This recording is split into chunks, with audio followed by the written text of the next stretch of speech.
Merci de m'accueillir. Je suis heureuse de vous présenter. C'est mon travail et vous expliquer un petit peu les sciences cognitives et du X dans les jeux vidéo. Donc, euh, j'ai été présentée, donc on peut aller tout de suite dans le cœur du sujet.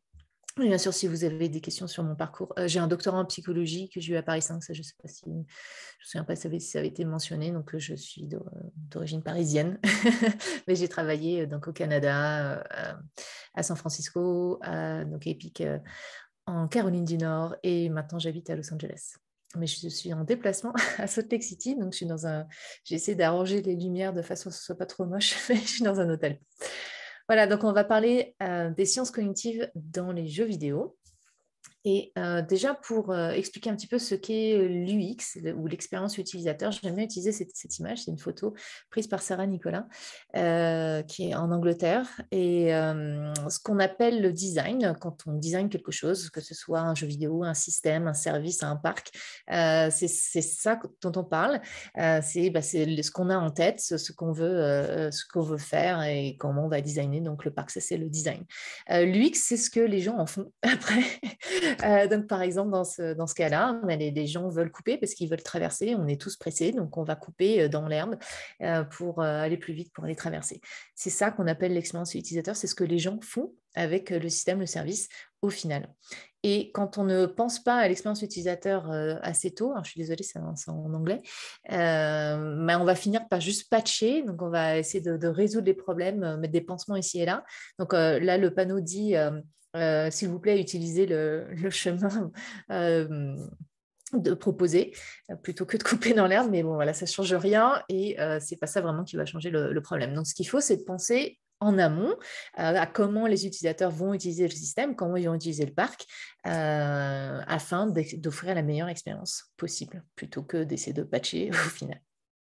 Donc, c'est ça l'expérience utilisateur, tout simplement, c'est de considérer les facteurs humains, c'est des humains qui vont utiliser ce que l'on design, ce que l'on conçoit, ce que l'on fait, et donc il faut prendre en compte que ces humains ont certaines intentions, sur certains buts, et ont aussi un certain cerveau qui est limité.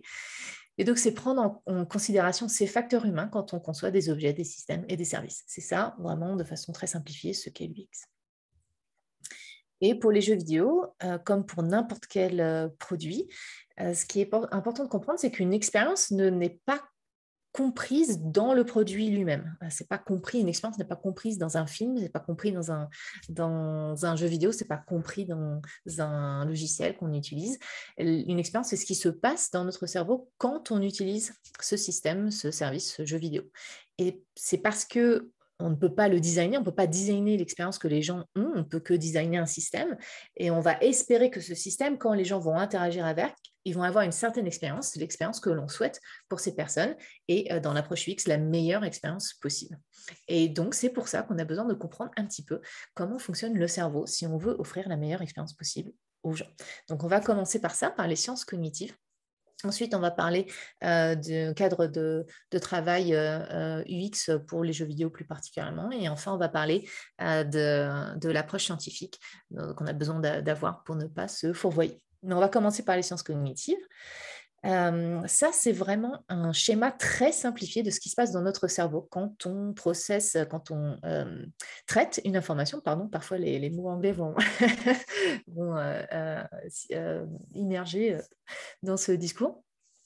Donc, quand on traite une information, quand on apprend, ça part toujours de la perception d'un input, donc la perception d'un stimulus de l'environnement ou à l'intérieur de nous.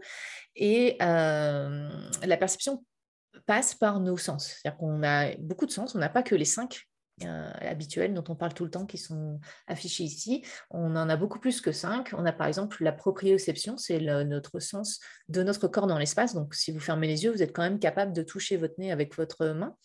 C'est parce que vous savez où est votre corps. Donc ça, c'est ce qu'on appelle la proprioception. Vous pouvez aussi sentir la température, vous avez chaud, vous avez froid. Donc on a énormément de sens qui nous permettent de récupérer les informations de notre corps et aussi de l'environnement. Et la perception, c'est le trait, c'est la configuration de cette information, si vous voulez.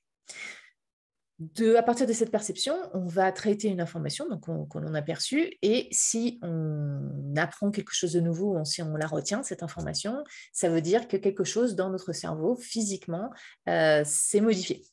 C'est ce qu'on appelle la modification synaptique. On a ce qu'on appelle la plasticité cérébrale. Notre cerveau n'est pas pré-câblé à la base. Notre cerveau se recâble en fonction de ce que l'on fait.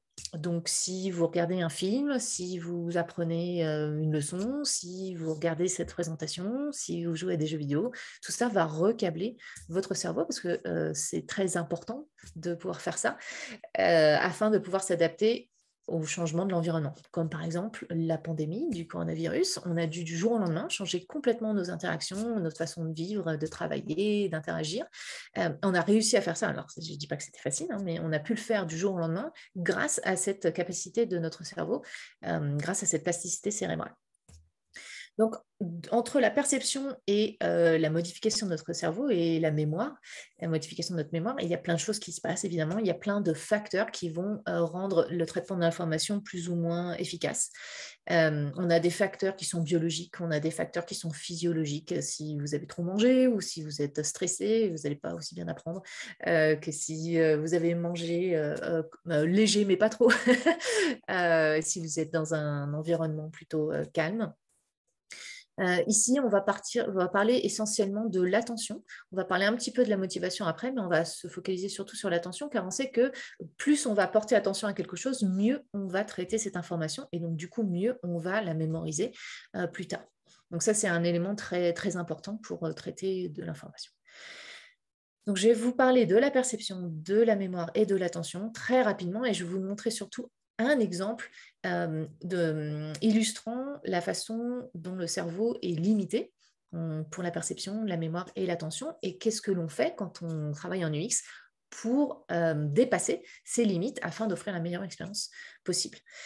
Gardez en tête que ce schéma-là est extrêmement simplifié. Le cerveau ne fonctionne pas comme ça, et on n'a pas des compartiments qui sont complètement individuels comme ça. On n'a pas un traitement qui est parfaitement sériel, comme c'est montré ici, et on n'a même pas vraiment de traitement de l'information. On utilise beaucoup de termes qui viennent de l'informatique, parce que c'est une métaphore qui est assez pratique pour décrire comment le cerveau fonctionne, mais le cerveau n'est pas un ordinateur, il ne fonctionne pas comme un ordinateur. Le cerveau est un organe biologique qui est extrêmement complexe et qu'on ne comprend pas encore bien du tout, et qu'on ne comprendra peut-être jamais complètement. Et donc, gardez ça en tête. Hein. Là, ce que je vais faire, c'est que je vais simplifier. On va parler de choses de façon isolée, mais dans le cerveau, beaucoup de choses se passent en même temps. Et encore une fois, ces compartiments-là ne sont pas complètement séparés. Il y a plein de choses qui interagissent. Voilà, donc on va commencer par la perception, et en fait, je vais vous poser une question et vous pouvez répondre dans le chat aussi rapidement que vous pouvez, car l'idée, c'est de savoir qu'est-ce que vous percevez dans cette image. Donc, répondez ce que vous voulez dans le chat. Je vais regarder vos réponses tout de suite. J'ai mes fans de Street Fighter. Alors, il y a des personnes qui disent des bons hommes, des personnages de pop culture, des transistors. Qu'est-ce qu'on a d'autre comme réponses qui ne sont pas déjà affichées, si vous avez vu quelque chose d'autre? Des rectangles et des couleurs, des personnages, des graphes, de l'art moderne. Ok, super. Donc, n'hésitez pas à continuer si vous voulez donner vos réponses. Mais ce qui est important ici, c'est de montrer que tout le monde voit des choses un peu différentes. Si vous avez vu les personnages de Street Fighter, bravo. En fait, c'est une œuvre d'art faite par l'artiste Ashley Browning, et c'est une représentation abstraite des personnages principaux de Street Fighter 2, plus particulièrement. Donc, si vous avez joué à Street Fighter ou c'est un jeu qui vous tient vraiment à cœur, que vous avez beaucoup aimé, c'est fort probable que vous, immédiatement, juste avec les patterns de couleurs, vous reconnaissiez les personnages de Street Fighter. Maintenant, si vous n'avez pas beaucoup joué à ce jeu-là, qu'il n'est pas particulièrement cher à vos yeux, ou que vous n'avez jamais entendu parler de ce jeu-là, vous allez percevoir des choses complètement différentes. Et c'est ça qui est important de comprendre dans la perception, c'est qu'elle est subjective. On ne va pas tous et toutes voir la même chose au même moment, dans le même contexte.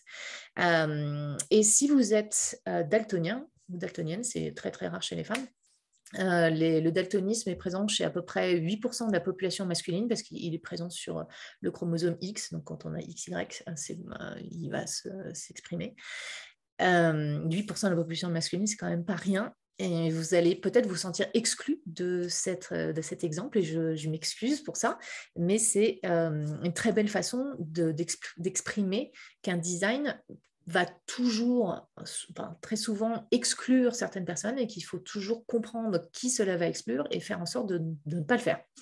Donc, c'est important de comprendre ça. Donc, la perception est subjective. Je vais vous donner un autre exemple. Ici, si vous regardez ces stimuli et que vous regardez au centre, vous allez sûrement percevoir un B. Maintenant, si je rajoute ça, vous allez plus particulièrement percevoir un 13 dans ce stimulus. Donc, un même stimulus, en fonction du contexte dans lequel il est, va pouvoir être perçu différemment. Donc, tout ça pour vous dire que la perception est subjective. Ce n'est pas du tout, la perception, ce n'est pas une capacité passive, ce n'est pas une vision passive ou des sens passifs que l'on a sur le monde. On ne perçoit pas le monde tel qu'il est. La perception est une construction du cerveau et c'est une construction qui est influencée par qui on est, par notre culture, par le contexte, par nos attentes. Vous savez que je travaille dans le jeu vidéo, donc vous avez aussi plus facilement voir un personnage de Street Fighter parce que vous savez dans quoi je travaille. Donc, c'est ça qui est important de comprendre.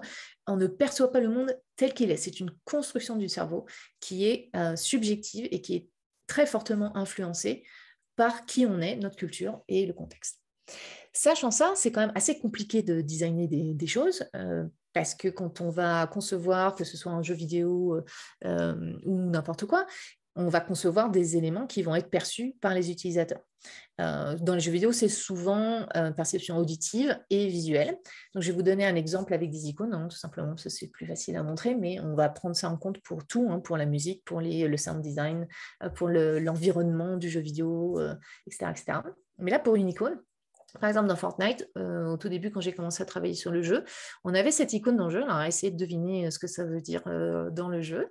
Et on a fait venir des gens. Donc, à l'époque, le jeu tournait déjà. On avait déjà la boucle de gameplay, comme on dit. C'est-à-dire que les joueurs pouvaient récupérer des ressources et crafter des choses et après combattre, etc. et construire. Alors, certaines personnes ont trouvé et d'autres personnes ont vu d'autres choses. Alors, effectivement, on a fait venir des joueurs à l'époque pour jouer à Fortnite. Ils ont interagi avec ce qu'on avait à l'époque. Dans tout, c'est des prototypes, c'est des choses qu'on ne garde pas. C'est vraiment juste pour voir comment ça fonctionne. Donc, les menus, par exemple. Et après avoir joué et interagi avec les menus, on leur a posé des questions. C'est quoi ci, c'est quoi ça? Qu'est-ce que tu as vu là? Qu'est-ce que tu as compris là? Et pour cette icône qui représente en fait la catégorie des pièges, c'est un piège de base avec une planche et des pics, et ben, beaucoup de joueurs n'ont pas reconnu ou compris que c'était les pièges. Certaines ont dit des munitions, effectivement, d'autres ont parlé alors forêt, il y a beaucoup de joueurs qui ont dit effectivement des arbres ou quelque chose qui est relié à la construction. Donc là, on a une icône qui n'est pas perçue comme on l'a souhaité. Clairement, on n'a pas envie de jouer avec ça, il n'y a pas de challenge à reconnaître cette icône. On veut que les joueurs comprennent que quand ils vont cliquer là-dessus, ils vont aller dans la catégorie des pièges, mais là, l'icône n'est pas claire. Donc, c'est pour ça que c'est toujours important de tester tout ce qui est vraiment important pour les utilisateurs et qu'ils vont percevoir, pour s'assurer que ce que les utilisateurs perçoivent, c'est bien l'intention qu'on a eue. Et là, ce n'est pas le cas. Donc, au lieu de demander aux utilisateurs de changer ou d'apprendre cette icône, on change l'icône, on change le design pour s'adapter à l'utilisateur. On a changé l'icône pour représenter des pièges à loups, même s'il n'y a pas de piège à loups dans Fortnite, mais c'est un stéréotype ou un archétype qui est très connu en général. Donc, ça peut aussi très changer avec les cultures. Donc, il faut aussi s'assurer de tester ça avec d'autres cultures si on va lancer le jeu ou le produit dans d'autres territoires que celui dans lequel on travaille, pour s'assurer qu'un symbole va fonctionner dans tous les pays. Mais voilà, on a changé ça dans Fortnite. À partir du moment où on a changé ça, on n'a plus eu de confusion, pour les joueurs en tout cas occidentaux, dans le jeu. Donc, c'est ça qu'on fait, c'est qu'on va, on va garder en mémoire que notre perception, ce que nous, on pense qui est évident pour montrer dans le jeu et donner l'information aux joueurs, ben, on ne va pas se dire, parce que moi, je trouve ça évident, les joueurs vont trouver ça évident, on va tester et on va vérifier qu'effectivement, les joueurs trouvent ça évident. Et si ce n'est pas le cas, on va essayer de changer pour que ce soit plus intuitif. Voilà. Et on va faire ça pour tout. Hein. J'ai donné juste l'exemple avec les icônes. Allez, un autre petit jeu. Alors, les Français, en général, aiment bien celui-là. Je vais vous demander de visualiser le penseur de Rodin et essayer de vous rappeler exactement sa position et plus particulièrement sur quelle jambe, au singulier ou au pluriel, repose quel bras, au singulier ou au pluriel, du penseur. On va essayer de réfléchir rapidement. Je vais vous montrer la réponse, évidemment. Alors, j'ai jambe gauche, bras droit. J'ai bras droit sur jambe gauche, ok. Bras gauche, genou droit. Bras droit, jambe gauche. Ok, alors alors, tout le monde dit croisé en tout cas.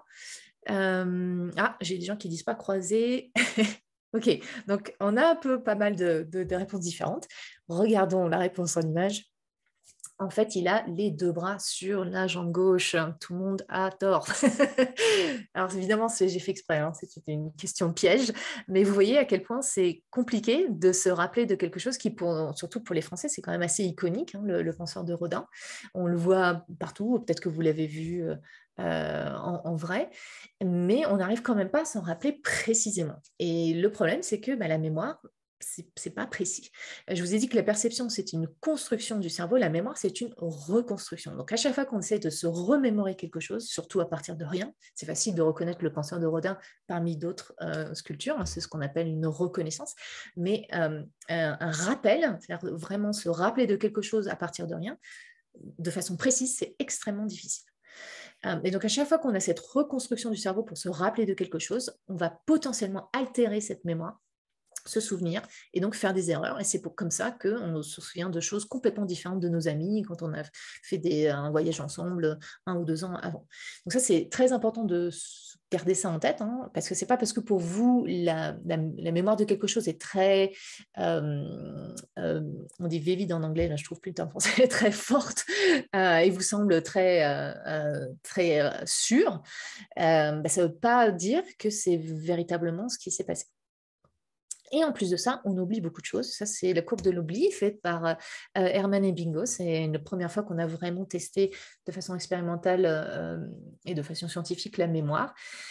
Ça a été fait avec des éléments qui n'ont pas de sens. Hein. C'était juste des pseudomots, donc des syllabes qu'il pouvait prononcer dans sa langue, l'allemand, mais qui n'avaient pas de sens.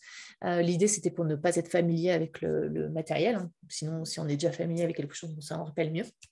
Et donc, il a appris une liste de tout un tas de ces syllabes. Et après, il a fait varier le moment où il devait s'en rappeler. Donc, d'abord, il avait une phase d'apprentissage jusqu'à ce qu'il connaisse tous les mots, tous les pseudomots par cœur. Et après, une phase de rappel. Donc, rappel, c'est à partir de rien. Donc, il prenait une feuille vide et hop, il marquait tous les syllabes dont il se rappelait. Et il faisait varier le temps. Donc, quand il avait un rappel immédiat, il vient de les apprendre par cœur. Il a 100% de bonnes réponses, mais après seulement 20 minutes, on tombe à presque 60% de bonnes réponses, et après un jour, on tombe presque à 30% de bonnes réponses. C'est-à-dire que d'un jour à l'autre, quand on apprend des choses comme ça qui n'ont pas de sens, on peut perdre jusqu'à 70% de ce qu'on a appris par cœur la veille. Donc, c'est quand même assez important. Alors, évidemment, si on apprend des choses qui ont du sens, hein, comme les règles d'un jeu, ça a plus de sens quand même. Ce ne sera pas aussi dramatique que ça. Mais quand même, les gens, les utilisateurs et les joueurs vont oublier énormément de choses. Et donc, on ne peut pas non plus se reposer sur leur mémoire parce qu'on ne sait pas ce qu'ils vont oublier et ça peut créer une mauvaise expérience si on a oublié quelque chose d'important. Donc, dans les jeux vidéo, c'est pour ça que les jeux vidéo complexes, hein, avec des systèmes comme Fortnite, on va vraiment prendre le soin de mettre plein d'éléments sur ce qu'on appelle le heads-up display. Donc, le HUD, en français, on dit l'affichage tête haute. Donc, le HUD, et donc, on va mettre toutes les informations qui sont vraiment importantes pour les joueurs de tout le temps avoir. Par exemple, quels sont les matériaux qu'on a, quels sont les équipements que l'on a. Quand on s'approche près d'un coffre, on va donner l'information aux joueurs sur quelle touche ils doivent appuyer. On ne demande pas aux joueurs d'apprendre cette information. Donc, en faisant ça, on réduit la charge musique. Puisque les joueurs ont tout le temps l'information à disposition, ils n'ont pas besoin de mémoriser cette information, et donc on ne va pas prendre le risque d'être sous le coup de la courbe de l'oubli. Un autre exemple, c'est si les joueurs veulent construire quelque chose comme une arme ici, on ne leur demande pas de mémoriser les ingrédients. Ils peuvent épingler cette recette sur leur écran. Donc ça, c'est Fortnite de 2016, hein, donc ça a changé un peu. Mais donc, on ne demande pas aux joueurs de mémoriser c'est quoi les ingrédients, combien ils doivent en récupérer. Cette information est à disponibilité des joueurs. Comme ça, ils peuvent se préoccuper de ce qui est important pour eux ici, c'est-à-dire de récupérer copper. C'est quoi en français déjà? Le cuivre. Le cuivre, merci. Pardon, des fois, ça... Ok, donc comme ça, on peut aider les joueurs à se focaliser sur les choses importantes. Voilà, donc c'est comme ça qu'on réduit la charge mnésique. On ne va pas, sauf si c'est le but du jeu, mais là, dans ce cas-là, ce n'est pas le but du jeu. On ne souhaite pas que les joueurs aient à mémoriser toutes les recettes. On va s'assurer de réduire la charge mnésique. Allez, dernier petit jeu, puis après, je répondrai à des questions. Je vais vous montrer des cartes. J'aimerais que vous choisissiez une carte et essayez de la mémoriser le plus précisément possible. Ça va aller assez vite. Donc, choisissez une carte et mémorisez-la. Je parie que je peux deviner la carte que vous avez choisie et la faire disparaître. Magie. Alors, j'espère que ça a marché pour vous. Si la carte que vous avez choisie a disparu et que vous vous demandez pourquoi, en fait, j'ai changé toutes les cartes. J'ai un peu triché. Voilà, aucune carte ne sont similaires, effectivement. Alors, ça, c'est ce qu'on appelle en psychologie le change blindness. En français, c'est la cécité au changement. Mais les magiciens utilisent ça vraiment, ils connaissent très bien ce phénomène-là. Eux, ils appellent ça la misdirection en anglais. Donc, ils redirigent l'attention, ils nous demandent de choisir quelque chose, et en fait, ils vont changer quelque chose de complètement différent auquel on ne s'attend pas, et c'est comme ça qu'ils font leur tour de magie. Eh bien, ce phénomène-là illustre le fait que notre attention est très mauvaise. Alors, si vous attendiez à ce qu'il y ait un piège, vous allez peut-être regarder un petit peu tout, mais en général, on se focalise sur un, voire deux éléments pour le traiter, mais pas tout le reste. Et donc, si le reste a changé, surtout que là, je garde des têtes, hein, j'aurais changé tout pour des 7 et des 8, vous auriez quand même remarqué quelque chose. En tout cas, vous auriez plus de chances de remarquer quelque chose. Mais parfois, un changement vraiment drastique n'est pas vu d'une scène à l'autre. Et ça, c'est parce que notre attention humaine est très limitée, et ça ne date pas d'hier, hein, ce n'est pas à cause de la technologie, ça a toujours été comme ça. C'est important pour nous de pouvoir se focaliser sur un prédateur, par exemple. Du coup, on ne va pas regarder s'il y a des petites fleurs, on a un petit papillon qui est à côté de nous, pour s'extasier dessus. S'il y a un prédateur, on doit se focaliser là-dessus et survivre. Donc, c'est pour ça que notre attention est très focalisée en général. Et dans ces cas-là, on va filtrer le reste. Donc, notre attention est limitée, et dans les jeux et dans, pareil, les logiciels ou les sites Internet, on va aider les utilisateurs à se focaliser sur les éléments dont on pense qu'ils sont importants pour eux. Donc, c'est pour ça que c'est important en UX de comprendre les buts des utilisateurs. Et là, par exemple, au tout début de Fortnite, on met les ennemis tout de suite pour que les joueurs apprennent à tirer sur les ennemis, mais on les met derrière une barrière pour pas qu'il y ait trop de choses qui arrivent en même temps. Parce que dès qu'il y a un ennemi, les joueurs vont se focaliser là-dessus. Ils vont avoir du mal à faire plusieurs trucs à la fois. Donc, on va ménager l'attention des joueurs, par exemple, en mettant une barrière pour pas que les ennemis soient tout de suite sur nous. Évidemment, là, pour le coup, dans beaucoup de jeux de vidéo, surtout les jeux de vidéo d'action, on va challenger l'attention des joueurs, mais on doit toujours s'assurer de ne pas challenger plus que l'on souhaitait. Si on fait passer une information au moment où des joueurs se font taper dessus, les joueurs ne vont même pas souvent voir qu'il y a quelque chose qui flash sur leur écran et ne vont pas pouvoir lire quelque chose. Donc, il faut vraiment faire attention à ça pour ne pas surcharger, on appelle ça le cognitive overload, donc une surcharge cognitive, on ne veut pas surcharger les gens. Mais c'est pour ça aussi que sur les sites Internet, on a des gros boutons orange qui ressortent pour aider les gens à accomplir leurs tâches. Voilà, donc ça, c'est encore une fois très simplifié, mais ce qu'il faut retenir, c'est que la perception est subjective, l'attention est limitée et la mémoire est faillible. Et donc, quand on design quelque chose, quand on conçoit quelque chose, on doit prendre ça en compte parce qu'on ne veut pas changer les gens, on veut adapter la technologie, adapter ce que l'on conçoit aux personnes. Voilà, donc je vais m'arrêter là, je vais peut-être laisser juste ça là pour répondre à quelques questions avant d'aller sur la suite. Alors, Marc alors c'est pas une question, parfois c'est juste des choses qui ont été Commentaire, dites ouais. dans le chat. Voilà, Marc qui dit c'est toujours un problème d'économie de nos capacités. Absolument. Voilà, parce qu'elles sont limitées. Il n'y a pas forcément eu beaucoup de questions parce que vous avez été très interactive dans la façon de faire la première partie. Je vais remonter un petit peu en arrière. Il y a quand même Augustin qui faisait une remarque qui disait est-ce que le trop-plein d'informations sur le screenshot de Fortnite n'est justement pas un frein qui surcharge? Absolument. Donc ça, c'est une très bonne question. Quand on fait l'interface, donc le HUD, on doit mettre suffisamment d'éléments pour ne pas reposer sur la mémoire des joueurs. Mais on doit aussi faire attention à ne pas surcharger l'écran parce que du coup, on a une surcharge cognitive. Absolument. Alors souvent, ce qu'on fait dans les jeux, c'est que le HUD démarre très simple et au fur et à mesure qu'on avance dans le jeu, on complexifie un peu. On peut aussi laisser les joueurs avoir de la flexibilité, de les laisser choisir ce qu'ils veulent avoir. Surtout dans des jeux, les RPG, les role-playing games, donc les jeux de rôle comme World of Warcraft, les joueurs peuvent plus facilement choisir qu'est-ce qu'ils veulent avoir à l'écran. C'est quelque chose, on n'a pas la solution, c'est pour ça qu'on teste beaucoup. On essaie de voir, OK, là, on en a trop mis, ou là, il n'y en a pas assez, on a des informations qui sont essentielles que les joueurs oublient. Donc voilà, c'est vraiment un jeu d'équilibriste qui est assez compliqué, mais c'est le but, arriver à trouver le parfait équilibre. Et on fait ça en faisant des tests pour vérifier s'il n'y a pas des choses qu'on aurait dû rajouter ou qu'on devrait enlever. Donc, le HUD, c'est les petites informations qui sont Ouais, affichées à c'est l'écran. l'interface en fait, c'est le truc qu'on a par-dessus le jeu qui Hmm. nous permet de comprendre ce qu'on a dans notre inventaire, nos buts, etc. D'accord. Delphine demande si la limitation d'attention s'est accentuée avec la technologie, avec l'avènement. Non, alors ça c'est quelque chose que vous entendez beaucoup en ce moment, qui est un des mythes, un neuromythe comme j'appelle ça, ou des neuro-conneries quand je suis un peu moins bien lunée. Les neurosciences sont très en vogue et vous entendez un peu tout et n'importe quoi. Ça c'est faux, on n'a pas la mémoire du pinceau rouge nous plus, ça c'est complètement faux. Notre mémoire a toujours été limitée comme cela.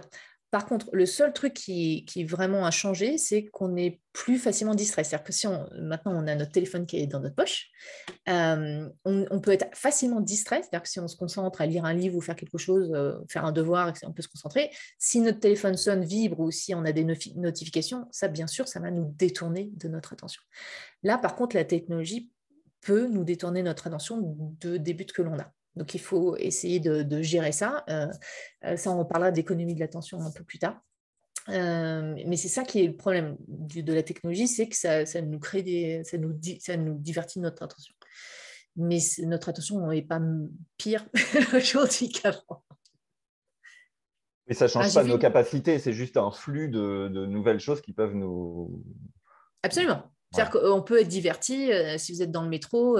Les gens, souvent, ont peur des jeux vidéo parce qu'ils voient les enfants absorbés dedans. Mais si vous êtes passionné dans un livre et que vous lisez dans le métro, ça nous arrive de louper une station. Ouais. Parce que, voilà, encore une fois, on n'a pas une bonne attention quand on est concentré sur quelque chose. On ne prend pas en compte ce qu'il y a autour. Voilà, ce qui diffère, c'est qu'évidemment, si on entend un bruit, etc., où il y a une annonce dans le métro, ou ou la chauffeur donne un message, ça va nous détourner notre attention. Mais là, c'est pareil, sauf que ça, c'est dans notre poche et ça peut nous détourner notre attention beaucoup plus régulièrement. D'accord. Valamir pose la question suivante. Est-ce que les théories et connaissances acquises en sciences cognitives / psychologie / neurosciences au sens large sont facilement transposables en méthodologie UX dans la création de jeux vidéo, ou bien est-ce qu'il y a un fossé entre la théorie et la pratique? Alors, oui et non. C'est-à-dire qu'en UX, dans les jeux vidéo, c'est comme partout ailleurs. L'UX, à la base, ça s'appelle l'ergonomie et les facteurs humains, et ça repose sur les sciences cognitives. Donc, tous les principes d'ergonomie reposent sur les sciences cognitives, sur le fait que l'attention est limitée, qu'on ne mémorise pas bien, etc. etc. Maintenant, il y a toujours un fossé parce que ce n'est pas parce qu'on connaît la théorie qu'on va forcément comprendre comment concevoir quelque chose d'emblée parfaitement bien pour les utilisateurs. Et donc, dans l'UX, il y a toujours ce côté de design itératif. On a toujours l'utilisateur au centre. on a des théories, on va faire des prototypes en fonction de ces théories-là, mais après, on va les tester avec les utilisateurs. Et comme nous, on n'est pas l'utilisateur et que ça nous demande de nous détacher de notre point de vue qui est forcément subjectif en tant que concepteur ou conceptrice, ça demande quand même un processus itératif qu'on appelle design thinking. Donc, il y aura toujours un fossé entre la théorie et la pratique, parce que l'idée de design centré sur l'utilisateur, c'est de le centrer sur l'utilisateur et donc pas juste le centrer sur une théorie. Il y a Valentin qui demande si vous avez des testeurs qui ont des troubles de l'attention avec hyperactivité, TDAH, et si oui, est-ce que leur retour diffère drastiquement des neurotypiques, donc des gens qui n'ont pas ce Oui. genre de troubles? Ça, c'est une très bonne question. Alors, normalement, on est censé tester avec des personnes en situation de handicap ou qui ne sont pas forcément neurotypiques, parce que l'approche UX nécessite l'inclusion.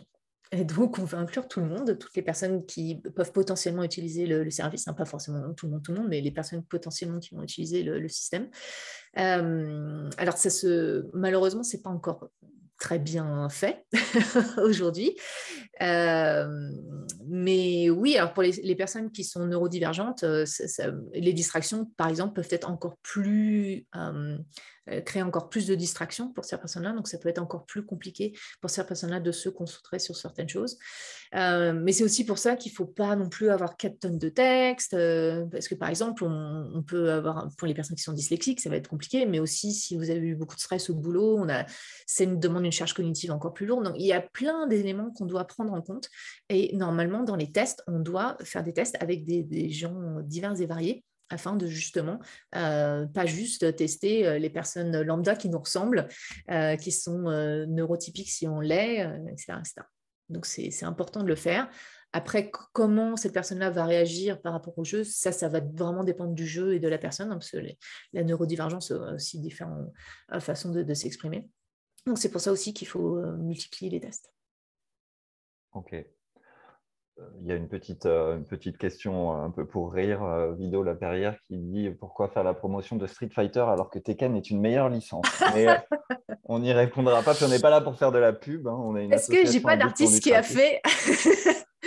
fait une œuvre intéressante qui me permet de l'utiliser pour la perception?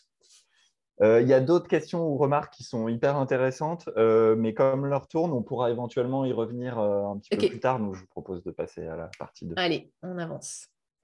Donc maintenant, on va parler du cadre UX, donc encore une fois, qui se repose sur les connaissances en neurosciences et plus particulièrement en sciences cognitives. On a parlé de sciences cognitives, hein. Les sciences cognitives, c'est la connaissance des processus mentaux, hein, comme l'attention, la mémoire.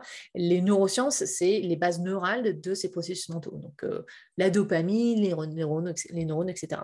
Moi, ce n'est pas ma spécialité, j'en parle de temps en temps un petit peu, mais c'est vrai qu'il y a beaucoup de neurobullshit qui circulent. Donc voilà, donc on a parlé de sciences cognitives. Et maintenant, on va voir comment on l'utilise dans un cadre de travail. Alors, ça c'est en anglais, mais après c'est en français, rassurez-vous. Pour mon cadre de travail UX dans les jeux vidéo, il y a 2 grands piliers qui sont importants. En tout cas pour moi, hein, ça c'est ma façon de le faire, hein. Il y a beaucoup de théories sur plein de choses. Dans les jeux vidéo, c'est quand même relativement récent. Donc là, c'est vraiment ma façon de faire, hein, donc gardez ça en tête. Il y a 2 piliers importants, l'utilisabilité et ce que j'appelle moi l'engageabilité. L'utilisabilité, c'est une notion très connue. Alors pour le coup, ça ne vient pas de moi. Mais la façon dont je l'ai abordé dans les jeux vidéo, c'était vraiment plus pour avoir un vocabulaire commun pour les développeurs de jeux et d'utiliser aussi un vocabulaire qui est connu des développeurs de jeux.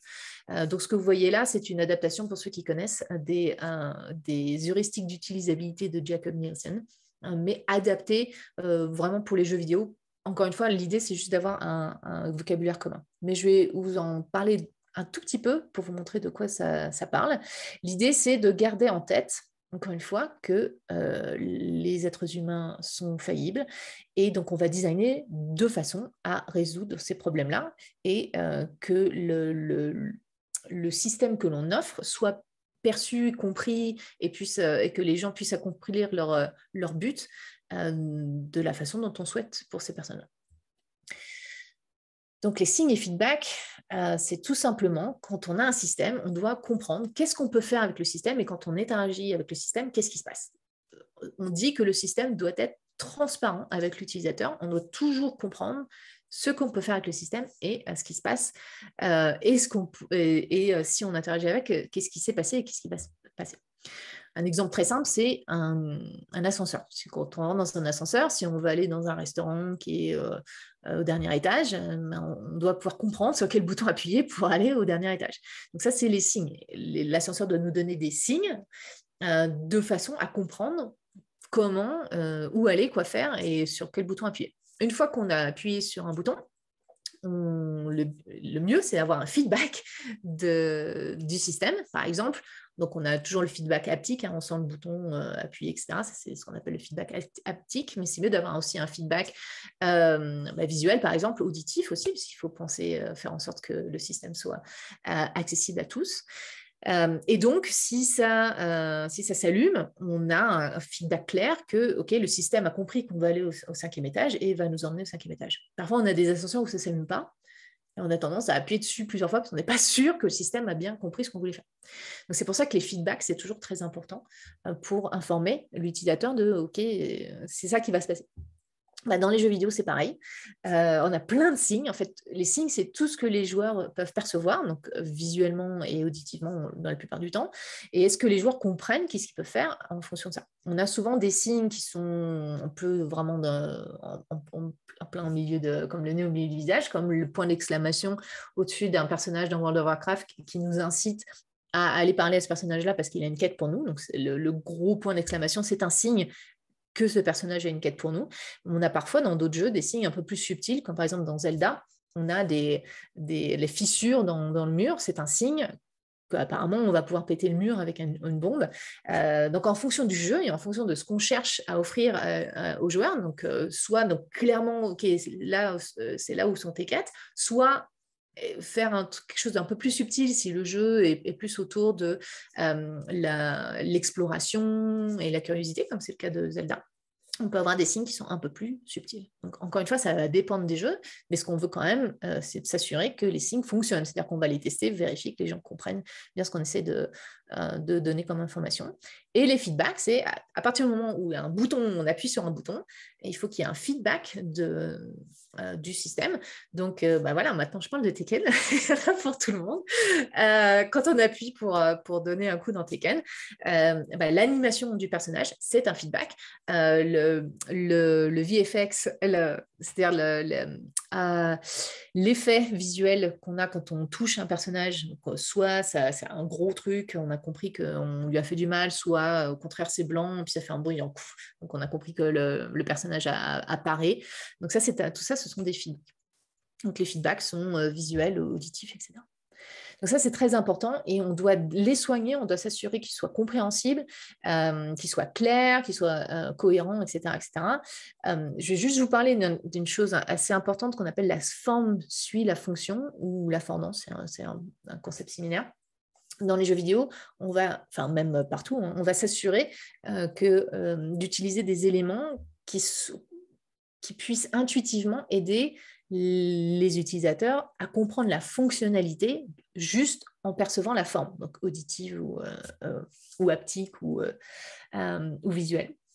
Par exemple, les personnages de Super Mario, les ennemis, juste en les regardant, vous pouvez un peu anticiper comment ils peuvent être dangereux pour vous.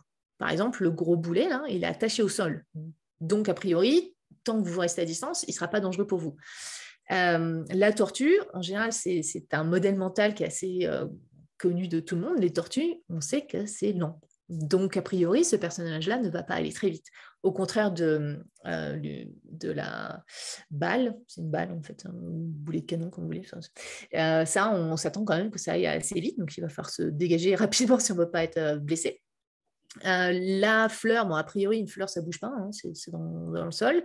Par contre, elle ouvre la gueule et là, on voit qu'elle a des dents très pointues. Donc, a priori, pas une bonne idée de sauter dessus quand elle a la gueule ouverte. Le squelette est sur le point de lancer quelque chose. Donc, contrairement au boulet, ce personnage-là est dangereux à distance. Et Bowser, donc le gros méchant, hein, il a des pointes, des pics dans le dos. Donc, a priori, ce n'est pas une bonne idée de sauter dessus pour essayer de le blesser. Voilà, c'est ce qu'on appelle la forme suit la fonction. Et dans les jeux vidéo et donc partout ailleurs, par exemple, si vous avez pour signifier un dossier sur une interface, on utilise une image de dossier, c'est une métaphore. Et a priori, si on a bien compris, si on a un bon modèle mental de cette métaphore-là, on va comprendre à quoi ça sert. Mais c'est ça va être très important de vraiment soigner tous ces éléments-là pour que les utilisateurs et que les joueurs, juste en regardant, puissent déjà un petit peu comprendre comment le jeu fonctionne. C'est toujours mieux que d'avoir un explicatif et de devoir cliquer sur un truc pour apprendre à quoi ça sert. Voilà, donc ça, dans les jeux vidéo, ça va être très, très important parce qu'on veut que les joueurs apprennent le jeu en jouant et qu'ils n'aient pas à lire tout un tas de trucs avant de jouer. Dernier point dont je voulais parler sur l'utilisabilité, qui est très important, on en a déjà parlé un petit peu avant, c'est donc la flexibilité, permettre aux utilisateurs de choisir des options qui sont plus pertinentes pour leur but. Et surtout, cette flexibilité permet une meilleure accessibilité. Donc, on veut que les systèmes, services, les produits et les jeux vidéo soient accessibles à tout le monde. Et donc, on va s'assurer que le jeu prennent en compte les joueurs en situation de handicap. Donc, c'est vraiment ce à quoi réfère le terme accessibilité, c'est vraiment rendre un produit accessible aux personnes en situation de handicap. Et c'est important de comprendre qu'une situation de handicap peut être permanente, mais aussi temporaire. Alors, si vous êtes cassé le bras, vous avez un bras dans le plâtre et vous pouvez utiliser qu'un seul bras. Elle peut aussi être situationnelle. Vous êtes en train de porter un bébé ou vous vous tenez dans le bus ou dans le métro et donc vous n'avez qu'un bras.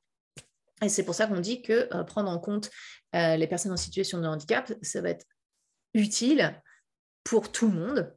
Non seulement ça va rendre le produit plus accessible, mais ça va aussi permettre une meilleure utilisabilité pour tout le monde. Comme pensez souvent aux rampes d'accès. Non seulement c'est très important pour les personnes qui sont en fauteuil roulant, mais c'est aussi très pratique pour les personnes qui poussent une poussette, par exemple, ou qui ont quelque chose de lourd qui roule.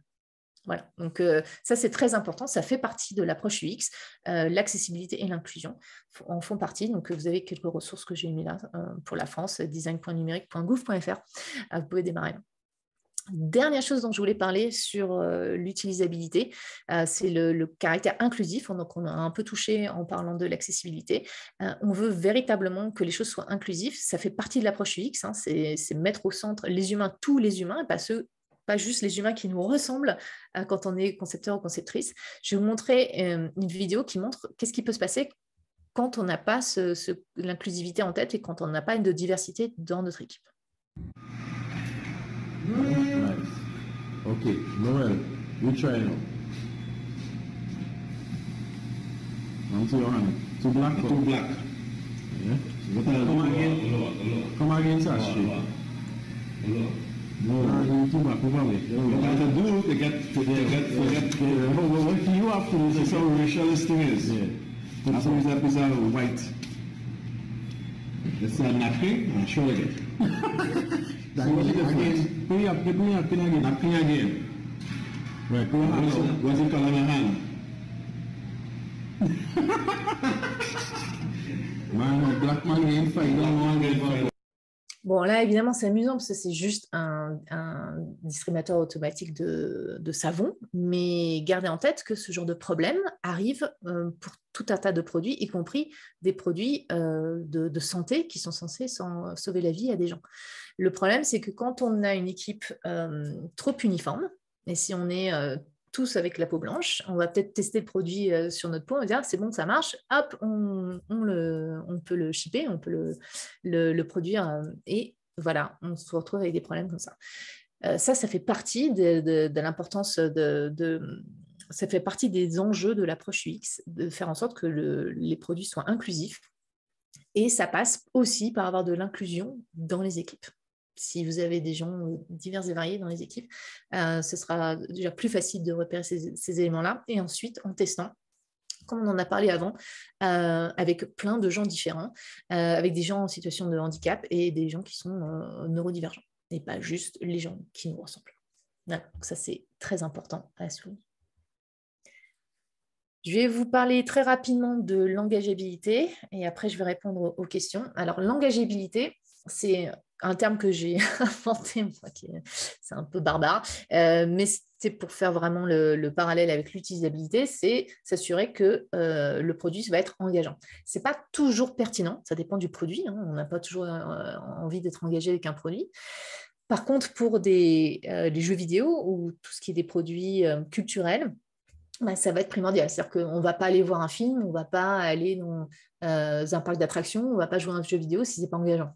Donc, en gros, c'est un peu le synonyme de fun, si vous voulez. Sauf que ce qui est fun pour quelqu'un n'est pas forcément fun pour quelqu'un d'autre. Mais si vous avez du fun, a priori, c'est que vous êtes engagé avec le système. Donc, pour les jeux vidéo, c'est vraiment primordial parce qu'un jeu vidéo, ce n'est pas un outil qui permet d'accomplir un but, hein, comme un ascenseur ou un logiciel. Le but est compris en soi. C'est-à-dire qu'on joue à un jeu vidéo pour le plaisir de jouer à un jeu vidéo. Donc, pour les jeux vidéo, cette notion d'engagement, et aussi pour d'autres produits, hein, ça peut être assez important, va être assez centrale. Parce qu'encore une fois, un jeu vidéo peut être utilisable, mais pas fun et pas drôle, et donc on ne va pas y en jouer, même s'il est très utilisable. Donc, dans cette notion d'engagement, il y a beaucoup de choses dont je ne vais pas vraiment avoir le temps de parler, parce que c'est quand même assez complexe à bien expliquer. Je vais juste parler de la motivation. Parce qu'on ne peut pas être engagé avec quelque chose si on n'est pas motivé. Vous ne seriez pas en train de m'écouter là maintenant si vous n'étiez pas motivé pour m'écouter. Donc ça fait partie de l'engagement. Vous ne pouvez pas être engagé avec quelque chose si vous n'êtes pas motivé. Donc ça va être, il y a plusieurs types de motivation. On ne comprend pas encore exactement tout. On a beaucoup de théories sur la motivation. Mais disons qu'il y en a deux théories qui sont... il y a une théorie qui permet de séparer la motivation en deux, en motivation extrinsèque et intrinsèque. Et c'est quelque chose qu'on utilise assez régulièrement. Donc, je vais surtout parler de ça, mais gardez en tête qu'on a d'autres types de motivation, on a beaucoup de théories différentes, donc ça, on tâtonne encore un petit peu. Mais disons qu'on a la motivation extrinsèque et la motivation intrinsèque, qui est une dichotomie assez utilisée. La motivation extrinsèque, c'est quand on fait quelque chose dans le but d'obtenir une récompense qui est extérieure à l'activité.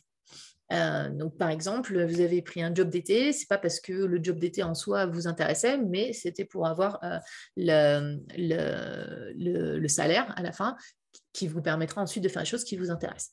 Ça, c'est la motivation extrinsèque. Dans les jeux vidéo, comme dans la vie, on a beaucoup de cette motivation extrinsèque. C'est-à-dire que dans les jeux vidéo, on va avoir des buts clairs. C'est-à-dire, voilà, si tu fais cette quête, tu vas pouvoir obtenir tant d'ingrédients, et ces ingrédients-là, ça nous intéresse parce qu'on veut crafter ou construire quelque chose qui nous intéresse. Donc, parfois, on va faire une quête. La quête elle-même ne nous intéresse pas forcément, mais on va le faire pour obtenir une récompense. Et ça va être très important dans les jeux vidéo parce que ça nous permet de construire des buts, hein, comme dans la vie. C'est-à-dire que il faut que je fabrique une usine d'acier pour pouvoir fabriquer des vaisseaux spatiaux. C'est ça que je veux faire. Je vais aller explorer l'espace. Mais pour avoir suffisamment d'acier, il faut que je fasse une usine. Pour faire une usine, il me faut du bois, etc., etc. Donc, dans beaucoup de jeux, notamment les jeux de stratégie, ça va être très important que les buts soient clairs et que les récompenses associées soient claires et que ces récompenses aient du sens et qu'on sache quoi faire avec ces récompenses parce que ça nous permet de construire des buts. Encore une fois, comme dans la vie, il y a plein de choses qu'on fait pour les récompenses extrinsèques et pour avancer. Juste un petit... je voudrais faire un petit parallèle ici et parler du conditionnement parce que quand on fait quelque chose pour une récompense, on peut souvent être conditionné à faire cette chose-là pour la récompense. Et il y a beaucoup de gens qui ont un petit peu peur de ce mot conditionnement parce qu'il y a eu beaucoup de problèmes avec les études sur le conditionnement, notamment avec Skinner qui torturait les animaux quand même. Mais les comportements conditionnés, ce n'est pas forcément mauvais en soi. C'est-à-dire qu'on a plein de comportements conditionnés. Par exemple, quand on entend un certain bip dans notre voiture, on va mettre notre ceinture de sécurité. Les tables de multiplication sont apprises sous conditionnement, 3 x 6, 18, par exemple. Ou par exemple, lever la main pour prendre la parole, c'est aussi une forme de conditionnement. Donc, le conditionnement ou faire une certaine chose pour obtenir une récompense, c'est une forme d'apprentissage. Et c'est une forme d'apprentissage qui peut être puissante. Il y a plein de choses qu'on apprend par conditionnement et ce n'est pas mauvais en soi. Ce qui peut être mauvais, c'est du conditionnement pour faire dans une attention délétère. On peut parler d'éthique après. Et voilà, mais gardez ça en tête. On apprend beaucoup de choses par conditionnement, beaucoup de choses par juste faire un comportement dans le but d'obtenir une récompense extérieure au comportement. À l'opposé de la motivation extrinsèque, on a la motivation intrinsèque, les choses que l'on fait pour le plaisir de les faire. parce que les êtres humains et d'autres animaux le font. Il y a des choses qu'on fait qui n'ont pas de récompense claire qui nous permettent de survivre. Et donc, pourquoi on fait certaines choses comme de jouer à des jeux vidéo, c'est pas utile pour notre survie, ou jouer à un jeu, ou regarder un film, etc. Donc, il y a une théorie qui est assez,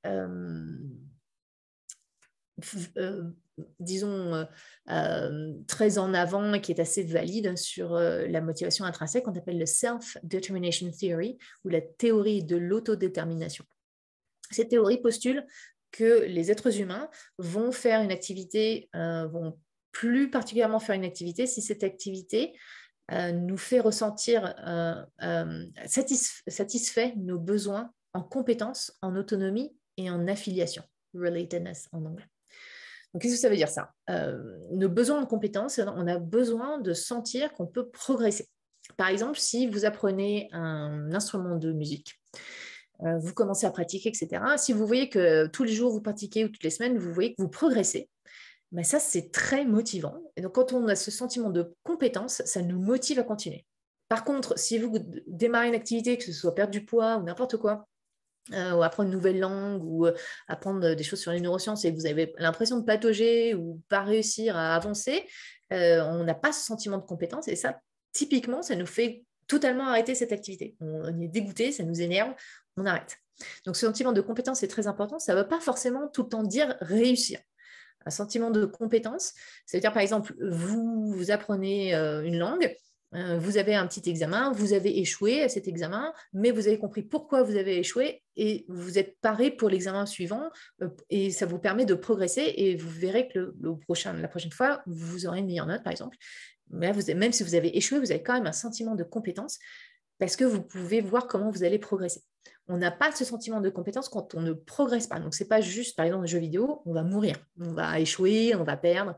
Ça, ce n'est pas forcément un problème. C'est un problème si on ne comprend pas pourquoi on a perdu, si on ne comprend pas pourquoi on est mort, et qu'on n'a pas les billes pour progresser et s'améliorer. Donc, c'est vraiment ça, c'est vraiment comprendre comment s'améliorer et avoir ce sentiment de contrôle. OK, j'ai échoué, mais je vais pouvoir m'améliorer la prochaine fois en faisant ça. Ça, c'est le sentiment de compétence. On a aussi besoin du sentiment d'autonomie. Donc, l'autonomie, c'est pouvoir faire nos choix, pouvoir s'exprimer aussi, donc choisir comment on s'habille. Donc, dans les jeux vidéo, ça peut être choisir notre avatar, les costumes, etc., les couleurs. Mais c'est surtout avoir des choix significatifs, des choix qui ont vraiment du sens. Par exemple, dans les jeux vidéo, on a certains choix, soit un choix pour résoudre un problème, donc dans les jeux vidéo dits bac à sable, comme Minecraft ou GTA, Grand Theft Auto. C'est des jeux, donc je ne parle pas de la violence de GTA, donc ça mis à part, ce sont des jeux où on peut faire plein de choses différentes et on peut résoudre, on a une mission à faire et on peut la résoudre de différentes façons. Donc ça nous donne des choix. Dans la vie de tous les jours, l'autonomie, c'est très important au travail, par exemple. Quand on nous donne un but et qu'on nous donne carte blanche, c'est beaucoup plus satisfaisant, on est beaucoup plus motivé que si notre boss nous dit bon, tu fais ci, puis tu fais ça, puis après tu fais ça. Et pareil, le sentiment de compétence, c'est très important au boulot. C'est pour ça que quand on a une récompense, quand on a une prime ou quand on monte en grade, ok, on a la récompense extrinsèque, on a plus de sous, par exemple, ça c'est une récompense extrinsèque, mais on a aussi ce sentiment intrinsèque de j'ai grimpé en compétence. Et le dernier élément, c'est l'affiliation. Donc, nous sommes une espèce très sociale. On a besoin des uns des autres pour survivre, hein, sinon on ne serait pas là pour parler du cerveau. Et donc, toutes les activités où on peut être en coopération avec d'autres personnes ou parfois en compétition sont des activités qui sont en général plus motivantes. La coopération est beaucoup plus satisfaisante que la compétition. Je sais que dans notre société, on a tendance à se focaliser sur la compétition, y compris dans les jeux vidéo, mais on a vu qu'il y a plusieurs études, y compris pour l'éducation, où on voit que la coopération est beaucoup plus efficace que la compétition. Donc, on voit ça aussi quand même dans la compétition, que ce soit dans les jeux vidéo ou dans les sports. Bien souvent, les sports compétitifs sont des sports d'équipe. Donc, bien sûr, on rentre en compétition avec une autre équipe, mais on est en coopération avec son équipe. Donc voilà, donc ces éléments-là, alors le flow c'est autre chose, je n'aurai pas trop le temps d'en parler, on verra sur la façon on a le temps d'en parler, mais on se focalise sur la compétence, l'autonomie, l'affiliation, et par exemple dans Fortnite, dans le mode sauver le monde, c'est au moment où les joueurs sont bloqués parce qu'ils sont dans un trou qu'on leur apprend à fabriquer un escalier pour sortir. Parce que dans ces cas-là, ça les rend compétents, ils comprennent pourquoi on leur apprend ça, et ils ont la récompense extrinsèque parce qu'il y a un coffre, mais ils ont aussi la possibilité de faire ce choix-là et ensuite d'explorer le monde.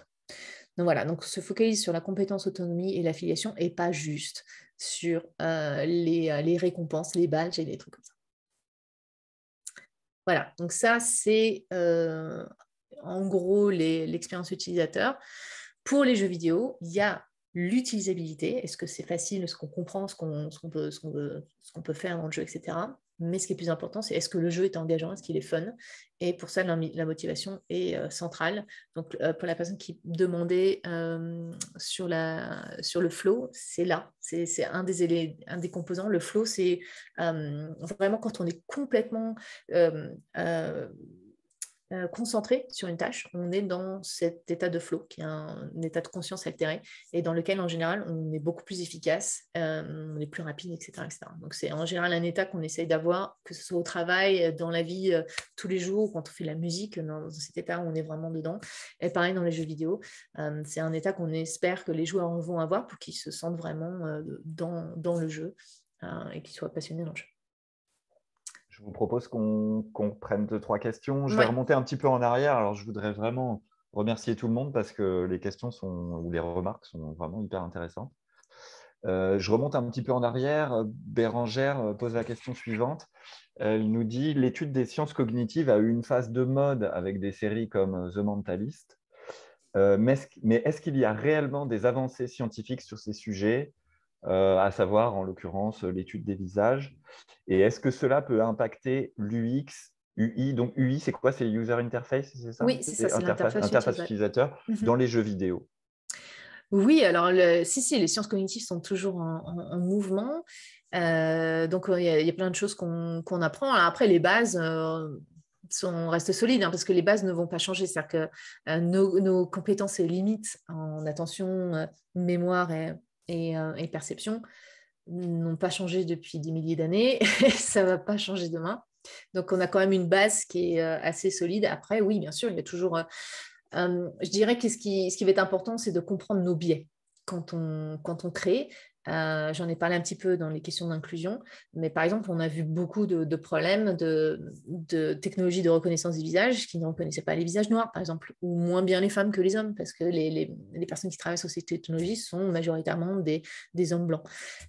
Et donc, on a tous nos biais, donc c'est pas grave hein, d'en avoir, mais si on est en position de créer quelque chose ou de façonner une société, on a le devoir de comprendre nos biais et de les combattre. Et donc, il y a beaucoup plus de nouveaux éléments autour de ces biais cognitifs, on va dire. D'ailleurs, j'en profite pour signaler qu'on avait fait une conférence avec le docteur Albert Moukébert sur les biais cognitifs, qui est disponible sur notre chaîne YouTube. Donc voilà, n'hésitez pas à aller voir. Je fais un peu d'autopromo, désolé. Il y a Anthony qui pose une autre question très intéressante. Il dit « Vous dites que l'UX doit être centré sur l'utilisateur, mais n'est-il pas fondamentalement centré sur le but du concepteur de l'UX et donc peut aller à l'encontre des intérêts de l'utilisateur? Exemple, une excellente UX peut entraîner des conduites addictives. » Alors, non. Et j'aimerais que vous gardiez cette question pour on va parler d'éthique sur la fin. D'accord. Parce que ça va être, je vais donner quelques éléments. Mais fondamentalement, non. L'UX, c'est clairement pour la défense de l'utilisateur. Les gens qui font ça et ce taxe du X, c'est pas vrai. D'accord. Mais on en parlera plus précisément après. On va parler des data patterns et tout ça. Ça marche. Marc demande s'il y a un profil spécifique de personnes qui sont totalement réfractaires aux jeux vidéo. Non, pas à ma connaissance. Après, c'est question de culture, de si dans son enfance on a joué aux jeux vidéo ou pas. Après, il y a beaucoup de gens qui jouent tous les jours à Wordle là, en ce moment. Je ne sais plus comment s'appelle la version française de Wordle, et qui ne se disent pas gamers. À partir du moment où on joue sur une interface informatique, c'est jouer à du jeu vidéo. Donc voilà, je pense qu'il y a aussi tout un aspect culturel. Les jeux vidéo ont été très décriés pour la violence, etc. Et les gens, quand ils jouent à Tetris ou Pac-Man ou ou Wordle, ils n'ont pas l'impression de jouer à un jeu vidéo, mais c'est un jeu vidéo. Johanna demande, concernant le phénomène de gamification, signifie-t-il que le secteur du jeu vidéo a été en avance par rapport aux autres secteurs dans l'UX? Non, on est très en retard dans le secteur dans l'UX. Par contre, la gamification, c'est quelque chose. Alors, la gamification, c'est rendre ludique quelque chose qui ne l'est pas forcément. Donc, dans l'éducation, on voit ça. Par exemple, apprendre aux enfants la chimie ou des choses comme ça. On va utiliser Minecraft pour faire passer des concepts. Le problème de la gamification aujourd'hui, c'est qu'elle se repose beaucoup trop sur les récompenses là, oups, je ne vais pas cliquer dessus. La gamification se repose que sur ça en fait, alors que l'engagement, c'est aussi la motivation intrinsèque, c'est aussi les émotions, c'est aussi le flow. Donc c'est un peu ça le problème de la gamification. C'est pour ça qu'on a l'impression que les jeux vidéo sont en avance, mais par contre l'approche UX, ça date d'il y a assez longtemps, hein, de la révolution industrielle, et ça a surtout explosé juste après la Deuxième Guerre mondiale. Les jeux vidéo sont quand même plutôt en retard, hein. J'ai envie de dire. Mais ils sont engageants, les bons jeux vidéo sont engageants, c'est très compliqué en fait de faire un bon jeu, hein. C'est ça aussi que les gens ne comprennent pas forcément. Il y a beaucoup de jeux qui ne sortent pas, qui sont annulés, qui ne font pas de chiffres. Évidemment, vous voyez Fortnite, GTA, Minecraft ou Mario, mais la plupart des jeux échouent. Donc c'est assez compliqué de rendre un jeu engageant. Et les gens qui veulent faire de la gamification se disent, ah bah tiens, on va mettre des points et des scores et ça va suffire pour rendre quelque chose engageant.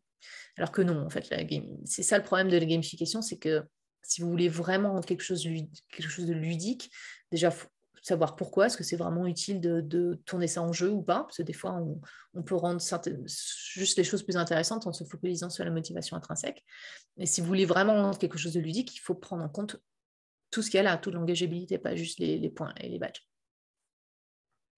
Alors, il y a Giovanni qui demande s'il y a des ouvrages que vous recommandez sur le game design, oui, sur le game design qui tiennent compte des sciences comportementales. Donc, je pense qu'il y a déjà les livres Déjà le mien, oui. Donc, Giovanni, on espère que vous allez le gagner, parce qu'il y a 10 personnes qui vont en gagner, mais ça va être un tirage au sort, hein, donc, voilà. Je vais sur la dernière page, vous verrez, j'ai un lien sur mon site qui est en train d'être traduit en français. Donc en ce moment, c'est un peu du français bizarre parce que c'est traduit par Google, mais je vais me pencher dessus dans les prochaines semaines pour faire ça bien. Mais vous avez une page de ressources. Alors, c'est plutôt des bouquins en anglais, hein, malheureusement. Mais j'ai toute une page de ressources sur mon site internet qui peuvent vous aider. Et enfin, il y a une question d'Augustin qui demande si la compétition / coopération avec des bots, avec des robots, c'est satisfaisant pour l'interrogation. Alors, c'est une question assez... Bon, je vais essayer de répondre rapidement. Non, mais c'est intéressant, il y a plein de choses à parler. Alors, ça peut être satisfaisant si il y a du consentement. Encore une fois, si on sait qu'on joue contre des bots. Par exemple, quand on apprend un jeu assez compliqué comme League of Legends, qui est un jeu assez complexe et qui se joue en équipe, donc on a aussi le stress de soutenir son équipe. C'est quand même mieux au départ d'apprendre le jeu avec des bots, avec des robots, comme ça fait perdre personne. Dans ces cas-là, oui, ça peut être satisfaisant. Ou ça peut être satisfaisant si on veut jouer à un jeu qui est multijoueur et on se connecte et il n'y a personne de connecté. Bon, bah, au moins, on peut jouer contre des bots.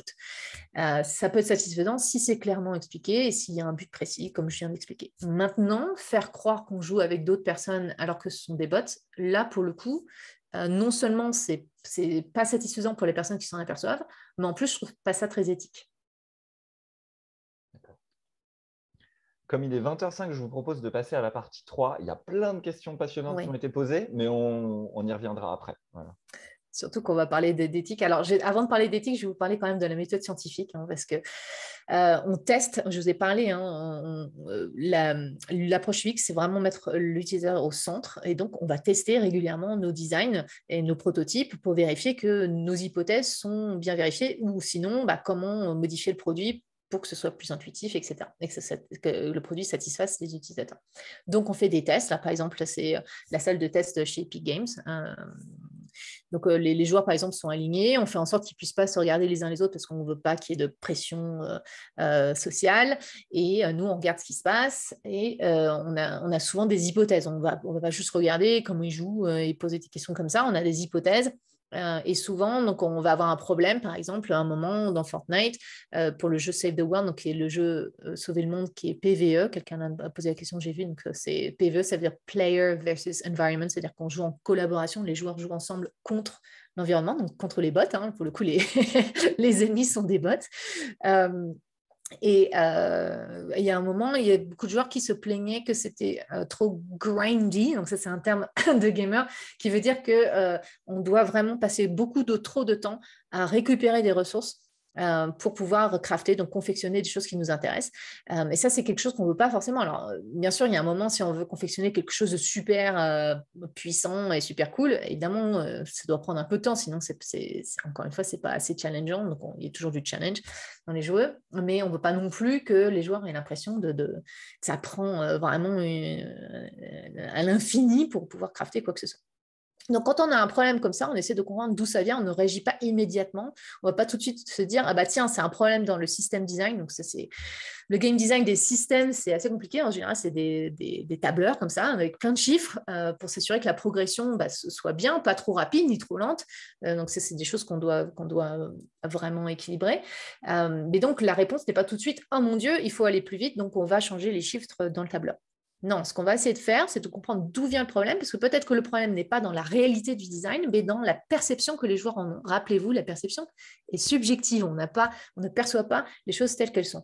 Donc, c'est ça qu'on va d'abord regarder. Bon, évidemment, on vérifie qu'il n'y a pas de problème dans le tableur, mais après qu'on a vérifié ça, on va quand même essayer de voir pourquoi les joueurs ont cette perception-là. Et on va poser des hypothèses. Une des hypothèses que j'avais à ce moment-là, c'est de me dire, tiens, si ça se trouve, les joueurs ne comprennent pas ce truc-là. Et ce truc-là, c'est ce qu'on appelle le weak point, donc le point faible d'un objet. Donc, quand on commence à détruire un objet donc pour obtenir, par exemple, de la pierre, cet élément apparaît pour inciter les joueurs à taper dessus. Parce que si on tape dessus, en fait, ça va heurter l'objet dans son point faible et donc on va casser l'objet beaucoup plus rapidement. Or, quand on faisait des playtests, donc on faisait des tests utilisateurs, c'est ça qu'on observait. C'est-à-dire que les joueurs, donc le petit truc, ça apparaissait pour demander aux joueurs « Hey, tape ici », mais les joueurs ne l'utilisaient pas. Le problème, c'est que le système design du harvestment, donc pour récupérer des objets, des ingrédients, est basé sur l'hypothèse que les joueurs vont utiliser ce weak point. Donc, s'ils n'utilisent pas, évidemment, ça va prendre à l'infini pour eux de récupérer des objets. Alors, pas au début, parce qu'au début, on peut crafter assez rapidement. Mais au bout d'un moment, s'ils n'utilisent pas le point faible, évidemment, ça va leur prendre un temps infini. Et quand je leur posais... on regarde ce qui se passe, on voit que les joueurs ne l'utilisent pas. Ce qu'on va faire, on va prendre une capture d'écran comme ici, avec une flèche, et on demande aux joueurs dans un questionnaire, c'est quoi ça? Et à ce moment-là, dans le développement de Fortnite, les gens y répondaient, aucune idée. Donc, je me suis dit, OK, ça, c'est ce qu'on appelle de inattentional blindness. C'est comme la cécité au changement, sauf qu'il n'y a pas de changement. On est en train de faire quelque chose, il y a quelque chose qui apparaît, on ne le voit pas forcément. Je me suis dit, bon, ça ressemble un peu trop au feedback qu'on reçoit quand on heurte la pierre. On aura peut-être intérêt à rendre ça un peu plus visible. Donc, on a itéré dessus. Les artistes ont fait ce weak point plus gros, bleu, qui contraste plus avec l'environnement, qui pulse vers l'intérieur pour inciter les joueurs à taper dessus. Ok, super. On va retester, voir si ça change le problème. Le cercle rond, c'est le eye tracking. Regardez où les joueurs regardent. Et là, on voit que ça n'a pas changé le problème, les joueurs ne tapent toujours pas dedans. Par contre, à cette époque du développement, quand je demandais aux joueurs « c'est quoi ça ?», ils me répondaient « ah, ça c'est le truc qui me dit que je suis en train de cibler cet élément ». Donc, ce n'est plus un problème qu'ils ne le voient pas, c'est un problème qu'ils ne comprennent pas à quoi ça sert. Donc, on a un problème de forme qui suit la fonction. La forme n'est pas assez claire pour expliquer la fonction. Et c'est à ce moment-là que les game designers se sont dit, bon, ok, tu sais quoi, on va retirer le point faible au tout début du jeu. Donc, encore une fois, c'est pour sauver le monde. Et ce qu'on va faire, c'est on va le mettre en compétences que l'on débloque dans l'arbre de compétences. On appelle ça un skill tree en anglais. Donc, dans les jeux où on avance dans un rôle, on a toujours un arbre de compétences. Et donc, quand on level up, on obtient des points. Et avec ces points-là, on peut débloquer des nouvelles compétences. Et donc, c'est ce qu'ils ont fait. Ils ont retiré cet élément dans le jeu au début. Donc, il n'y avait plus de points faibles. Mais au bout d'un moment, dans l'arbre de compétences, on pouvait le débloquer. Et là, on avait une icône, on avait un texte qu'on espère que les gens lisent, mais les gens ne lisent pas. Ça, c'est de façon très générale en UX, on sait que les gens ne lisent pas. Mais on a le pickaxe, on a une vidéo, et donc on se dit qu'au moins, si ça va vite, vous voyez que le joueur là ici ou la joueuse est passé très très vite, mais au moins, on se dit il y a peut-être plus d'éléments qui font que les gens vont comprendre à quoi ça sert. Et c'est ce qui s'est passé. On a vu beaucoup plus de joueurs, non pas 100%, mais beaucoup plus de joueurs après cette implémentation qui ont utilisé le weak point. Et donc, c'est ça tout l'intérêt de la démarche scientifique. C'est pas de se dire « Ah ben, j'ai compris comment ça fonctionne » ou « J'ai compris pourquoi ça ne fonctionnait pas ». On va vraiment se mettre dans une démarche scientifique, d'avoir une hypothèse, de poser une hypothèse, faire un protocole expérimental pour tester cette hypothèse et on vérifie si oui ou non on avait raison. Si on n'a pas raison, ben, on doit refaire d'autres tests et élaborer d'autres hypothèses pour essayer de trouver quel est le problème à régler. Et c'est ça qui est difficile, c'est de trouver le véritable problème à régler. Bon, sur ça, je vais enchaîner tout de suite sur l'éthique. Vous pourrez me poser des questions là-dessus si vous voulez sur la démarche scientifique. Mais donc, vous avez vu qu'un design n'est jamais neutre. C'est-à-dire qu'on va inciter les gens à faire certaines choses et en fonction de comment on change, par exemple, l'apparence de l'élément et comment il est présenté, ça va changer le comportement des gens avec cet élément. Donc, un design n'est jamais neutre. Même juste une anse sur une tasse va vous inciter à prendre la tasse avec l'anse. Donc, il n'y a pas de design neutre. Une porte, si elle est bien conçue, normalement, si vous voyez une anse, pareil, ça vous incite à la tirer. Donc, si la porte se pousse, c'est un peu pénible. Normalement, si la porte se pousse, on doit avoir juste une plaque. Comme ça, on comprend comment utiliser la porte. Encore une fois, tout design va influencer le comportement des utilisateurs. Mais donc, comment faire pour s'assurer qu'un design ne va pas influencer le comportement des utilisateurs de façon néfaste pour ces utilisateurs-là? C'est ce qu'on appelle un dark pattern. Donc, c'est une configuration obscure, on va appeler ça. C'est un design qui est intentionnellement trompeur, qui favorise l'entreprise aux dépens de l'utilisateur. Je vais vous donner un exemple. Alors ça, pour le coup, je le redis là, je le redirai après, c'est vraiment à l'encontre des principes UX. Dans l'UX, on met en avant l'humain, on met en avant l'utilisateur, on ne met jamais en avant l'entreprise. Donc ça, c'est un exemple de dark pattern avec Amazon. Donc, à une certaine époque, Amazon, vous achetiez des choses, donc vous mettez dans votre panier, et au moment que vous avez mis dans votre panier tout ce qu'il vous fallait, vous voulez passer à la caisse, et donc c'est en anglais, je suis désolée, on voyait à ce moment-là cet écran-là, avec plein de textes, une grosse image et un gros rectangle orange qui nous dit « Get started », qui nous dit « Démarrer ». Et donc, on sait que les gens n'ont pas beaucoup de ressources attentionnelles, qu'on ne va pas lire. Et donc, ce qu'on appelle les gros boutons orange, c'est ce qu'on appelle un call to action, donc un appel à l'action. Et on fait en sorte, en UX, de favoriser les éléments dont on sait qu'ils sont importants pour les utilisateurs, de mettre en plus gros et orange pour que ça ressorte bien, pour que les utilisateurs n'aient pas à lire tous les petits trucs pour faire quelque chose.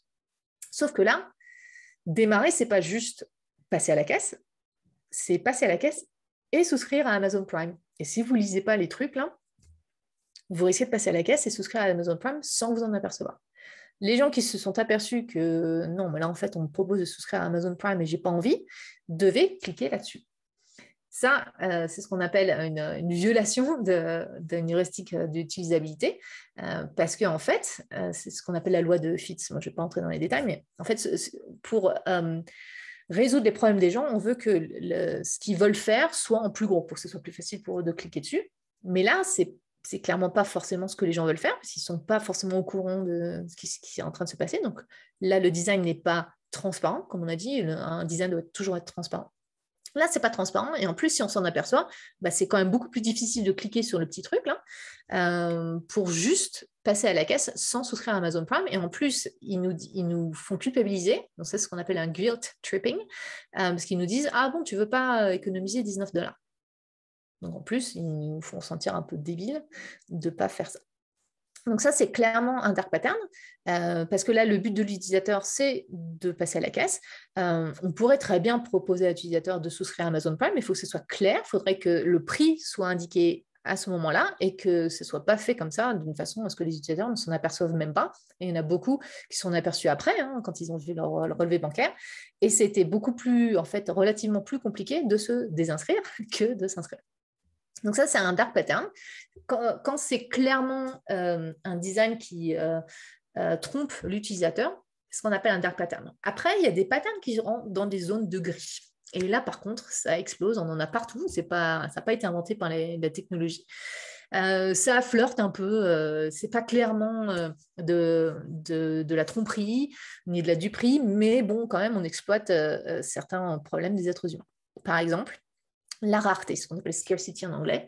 On a vu ça pendant la pandémie, il n'y avait plus de papier toilette, et donc du coup, quand il y a quelque chose qui est rare, on a forcément envie de l'acheter, même si on n'en a pas besoin maintenant. La rareté fait en sorte, va changer nos comportements et va nous inciter à en acheter plus. Cette rareté est parfois artificielle. Parfois, vous avez des sites internet, on vous dit plus qu'un exemplaire en stock, alors que ce n'est pas vrai, mais ils créent de la rareté pour vous inciter à acheter. Alors, quand c'est vraiment créer de toutes pièces, là, je dirais que c'est du dark pattern. Mais bon, voilà, quand c'est parce qu'il n'y en a pas assez, etc., c'est plus, on peut utiliser les zones de gris en disant il n'y en a plus que 2, donc on met bien ça en avant, même si c'est vrai, c'est un peu une zone de gris parce qu'on incite les gens à acheter. Ça marche vraiment bien avec ce qu'on appelle le fear of missing out, la FOMO, donc la peur de manquer. Et ça, par exemple, les soldes, c'est un très bon exemple de ça. C'est pendant 2 semaines. Et si c'est moins 50% juste pendant aujourd'hui ou jusqu'à demain, c'est pour vous faire sentir que vous allez rater quelque chose de super. Et donc, ça joue sur la FOMO. Donc ça, les jeux vidéo font ça. Il y a beaucoup de trucs dans la technologie qui font ça. Mais encore une fois, ce n'est pas la technologie qui l'a inventé. Les soldes, c'est de la FOMO.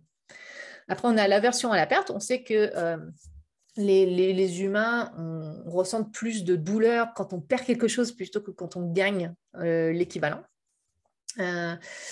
Donc, par exemple, on peut dire aux gens, on peut les laisser jouer gratuitement, faire quelque chose gratuitement, et puis après, on leur dit, voilà, ça c'est le personnage que vous avez créé ou quoi que ce soit, mais maintenant, il faut payer, sinon vous allez perdre toute votre progression. Donc, ça, c'est jouer avec l'aversion à la perte. Ou dans des choses comme quand on a des loot box où on a des éléments cumulatifs. Par exemple, vous connectez un jour et vous avez 10 points. Et si vous vous connectez tous les jours, en fait, vous avez de plus en plus de points. Donc ça joue avec la version à la perte, parce que si un jour on ne se connecte pas, on sait qu'on va redescendre au tout début de l'échelle des récompenses. Et ça, c'est joué avec la version à la perte. C'est le même principe que dans Snapchat, le Snap Streak. Alors que si vous discutez avec quelqu'un sur Snapchat, vous allez avoir un truc complètement artificiel, c'est juste un chiffre, mais qui augmente si tous les jours vous communiquez avec cette personne et que cette personne-là vous répond. Et le jour où la personne ne vous répond pas ou vous ne répondez pas à la personne, pouf, on casse le streak, on redescend à 0. Et ça, c'est encore un système complètement inventé, mais qui joue avec la version à la perte et qui nous incite à parler avec cette personne-là ce jour-là pour ne pas casser l'accumulation, et pas forcément parce qu'on a envie de lui parler. Un dernier exemple, c'est l'effet d'ancrage. Ça aussi, on voit ça pendant les soldes, c'est-à-dire qu'on va montrer le prix initial, et puis il est barré, puis on montre le prix actuel. Ça, l'effet d'ancrage, on sait que quand on nous présente un prix, on va faire des choix en fonction de la différence avec le prix actuel. Et donc, parfois, on va finir par acheter quelque chose qui est en fait plus cher et qui a plus de fonctionnalités que ce dont on avait besoin, mais parce qu'il a une super discount, une grosse remise, et donc on a l'impression de faire une bonne affaire. Voilà, ça c'est le système d'ancrage. Mais comme vous voyez, ça n'a pas été créé par les jeux vidéo, ça n'a pas été créé par les technologies, c'est là depuis longtemps. Mais c'est des choses qui flirtent un peu là, avec les biais humains et qui ne sont pas toujours très claires. Alors, ce n'est pas clairement des dark patterns, parce que ce n'est pas de la tromperie, mais bon, ce n'est pas très net non plus. Et donc, quoi faire ? Ce qui est important, c'est d'identifier ces pratiques Par contre, de ne pas tomber dans les neurobullshit qu'on entend avec les pics de dopamine, parce que ça aussi, on entend ça un peu partout, comme quand on crée de l'addiction. L'addiction, c'est une pathologie, c'est une rencontre entre un objet, une personne et un contexte. Donc, l'objet lui-même ne peut pas créer tout seul une addiction, même avec des substances. Hein. Ce n'est pas parce que vous allez prendre une substance une fois que vous allez être complètement addict à cette substance. Alors, évidemment, il y a des substances qui sont plus ou moins addictogènes en fonction de la substance, mais pour des addictions comportementales comme le jouet à des jeux vidéo, ça n'a pas de sens parce qu'on se base sur les pics de dopamine et la dopamine est sécrétée pour plein de choses, notamment le mouvement, mais aussi pour quand on reçoit une récompense qui n'était pas attendue. Donc, c'est un système de prévision. Donc, par exemple, si... là, par exemple, le bouquin, si vous gagnez le bouquin et vous ne saviez même pas qu'il y avait un tirage au sort, vous avez une récompense qui n'était pas attendue, ça va vous faire un pic de dopamine. Voilà, c'est comme ça qu'on apprend. Mais c'est pas parce que quelque chose va générer la dopamine que ça va nous permettre de prédire une addiction à cette substance, même pour des substances comme la méthamphétamine, par exemple, qui là, pour le coup, crée un pic de dopamine de 1000% égal au pic de base. Les jeux vidéo, c'est plutôt de l'ordre de 100%, comme la nourriture ou le sexe. Donc, méfiez-vous de tout ça parce qu'il y a des choses qui sont importantes à parler, hein, l'éthique, etc. Tout ce dont je vous parle, c'est très important à aborder parce qu'effectivement, ça peut changer les comportements. Mais après, rajouter du neurobullshit pour faire peur aux gens, moi, je trouve que ça, c'est un dark pattern pour le coup, ou c'est un pattern obscur, ou une pratique douteuse, on va dire. Donc, les choses je vous ai donné quelques exemples, hein, le guilt tripping, donc culpabiliser les gens. Ah oui, tu ne veux pas économiser $19. Les loot box, quand elles sont liées à la motivation. Alors, les loot box, on a beaucoup parlé des loot box récemment avec les jeux vidéo. C'est quand on gagne quelque chose au sort et qu'on incite les gens à acheter ces loot box. Alors qu'on va payer une loot box, c'est comme les cartes Panini, c'est exactement le même principe, c'est une loot box aussi. Donc on va payer pour acheter un paquet de cartes et on va ouvrir, on va voir est-ce qu'on obtient la carte qu'on souhaitait ou pas. Ça, les récompenses variables sont utilisées dans quasiment tous les jeux, sauf les échecs, par exemple. Mais à chaque fois que vous tirez des cartes, par exemple, ou jetez des dés, il y a une récompense variable. Vous ne savez pas ce que vous allez avoir. Double 6, pic de dopamine. Mais là où ça peut être un problème, c'est quand c'est lié à la motivation. Quand c'est pas juste lié pour rendre le jeu intéressant et mettre un petit peu d'excitation dans le jeu, comme faire un double 6, mais quand on demande aux gens d'acheter pour obtenir quelque chose, comme les cartes Panini ou les lootbox dans les jeux vidéo. Donc la FOMO, on en a parlé, la version à la perte. L'autoplay, c'est quand vous regardez une vidéo sur YouTube, par exemple, et que à la fin de la vidéo, au bout de 5 secondes, vous allez avoir la vidéo d'après, alors que vous n'avez rien demandé. Ça, on a un biais qu'on appelle le biais du statu quo. Donc, on a tendance à ne pas prendre de décision. Et que ce soit sur les réseaux sociaux ou dans les jeux vidéo, parfois on a des jeux où une fois qu'on a terminé un match, une minute après, si on n'a rien fait, hop, on tombe dans un autre match. Donc, tout ça, alimente ce qu'on appelle l'économie de l'attention. Encore une fois, c'est les termes qui sont utilisés aujourd'hui, c'est pour ça que j'utilise ça. C'est pas qu'on vous hijack votre cerveau, là, qu'on vous crée des pics de dopamine et vous n'êtes plus capable de faire quoi que ce soit, mais on profite de certaines faiblesses et on essaie de récupérer l'attention des gens. Parce qu'encore une fois, c'est comme la publicité, l'intérêt, c'est d'attirer l'attention. Et donc, ça n'a pas changé, c'est toujours pareil, sauf qu'aujourd'hui, on a ça dans notre poche. Et donc, on est beaucoup plus susceptible d'être distrait à cause de ça. Donc, c'est très important d'en parler. Par contre, il faut éviter les paniques morales et de rajouter toutes les neuroinepties qu'on peut entendre pour parler de ça calmement. Voilà. Donc, l'approche UX est incompatible avec l'utilisation des dark patterns. On met l'utilisateur au centre. On a toujours une situation gagnant-gagnant. Évidemment, il faut que le produit soit rentable, mais jamais on ne met en avant la rentabilité avant les utilisateurs. Si les gens font ça, ce n'est pas une approche UX. L'approche UX, c'est clairement ça. Donc, dans les jeux vidéo, j'ai démarré une initiative qui s'appelle ethicalgames.org pour justement parler un peu des patterns obscurs ou douteux et voir comment est-ce qu'on peut les régler. Donc, l'approche UX, encore une fois, c'est un état d'esprit. Il y a 4 piliers, c'est centré sur les humains. C'est une démarche scientifique, ce n'est pas les opinions des gens. C'est un processus collaboratif, ce n'est pas une étape du processus, c'est une façon d'aborder le processus et c'est bienveillant. S'il n'y a pas cette bienveillance-là, ce n'est pas une approche UX. Donc, je pense que c'est important que ce soit clair. Après, je ne dis pas que toutes les personnes dans l'UX ont cette clarté dans leur métier. Je pense qu'il y a plein de gens aussi qui mélangent un petit peu tout parce que c'est aussi assez récent. Mais pour moi, c'est clair. On doit penser à l'utilisateur en premier. Voilà. Donc, gardez en tête que le cerveau est très, très fort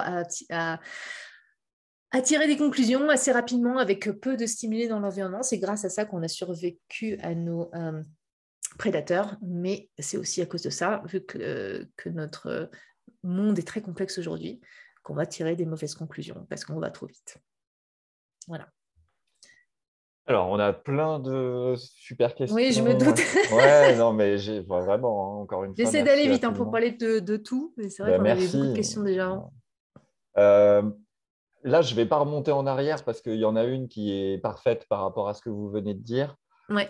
C'est Giovanni sur les zones grises qui demande: avez-vous déjà vécu une expérience où vous avez pu convaincre le commanditaire de ne pas tomber dans la zone grise en UX de jeux vidéo, malgré la perte de gains potentiels ou la stratégie du modèle économique du jeu en question?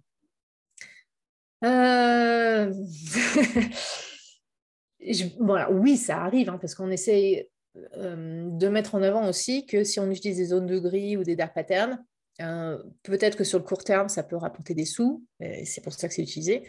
Mais sur le long terme, si on a une société qui a une bonne réputation, etc., c'est quand même pas un bon calcul de faire ça. Parce qu'après, les gens vont plus aimer, et ça peut arriver assez rapidement. Et je pense que c'est une bonne chose, que les gens boycottent ou refusent d'utiliser une société parce qu'ils utilisent des dark patterns. Donc, ça peut arriver de convaincre en utilisant cet argument-là. Malheureusement, c'est pas toujours évident et ça fait partie des raisons pour lesquelles je suis indépendante aujourd'hui. Parce qu'on n'a pas, quand on travaille dans l'UX, on n'a pas forcément un siège à la table, comme on dit en anglais. On n'a pas forcément... c'est pas toujours évident de mettre ça en avant, surtout quand tout le monde le fait autour de soi. Donc ça, c'est compliqué de dire qu'il ne faut pas le faire, alors que les dirigeants vont dire: mais regardez, il y a machin, ils le font tous, pourquoi nous on le ferait pas? Et ce serait quoi notre avantage de ne pas le faire? Et c'est pour ça aussi que c'est un peu délicat de parler de tout ça, parce qu'il y a beaucoup de gens qui sont énervés à propos de ça, mais si vous regardez la société capitaliste, les entreprises qui sont éthiques ne sont pas favorisées. C'est-à-dire que les actionnaires, ils n'en ont rien à secouer, que ce soit éthique ou pas. C'est est-ce que ça fait plus de chiffres que l'année dernière? C'est ça qui les intéresse. Donc, quand on est dans une société comme ça, qui, encore une fois, ça c'est de la récompense extrinsèque. Quand la récompense extrinsèque est en décalage par rapport à ce qu'on devrait faire pour avoir un point de vue humaniste, qu'est-ce qu'on fait? Donc, moi, j'adore ces questions-là parce que c'est très complexe. Il y a plein de tenants et aboutissants et c'est pas évident de s'en sortir.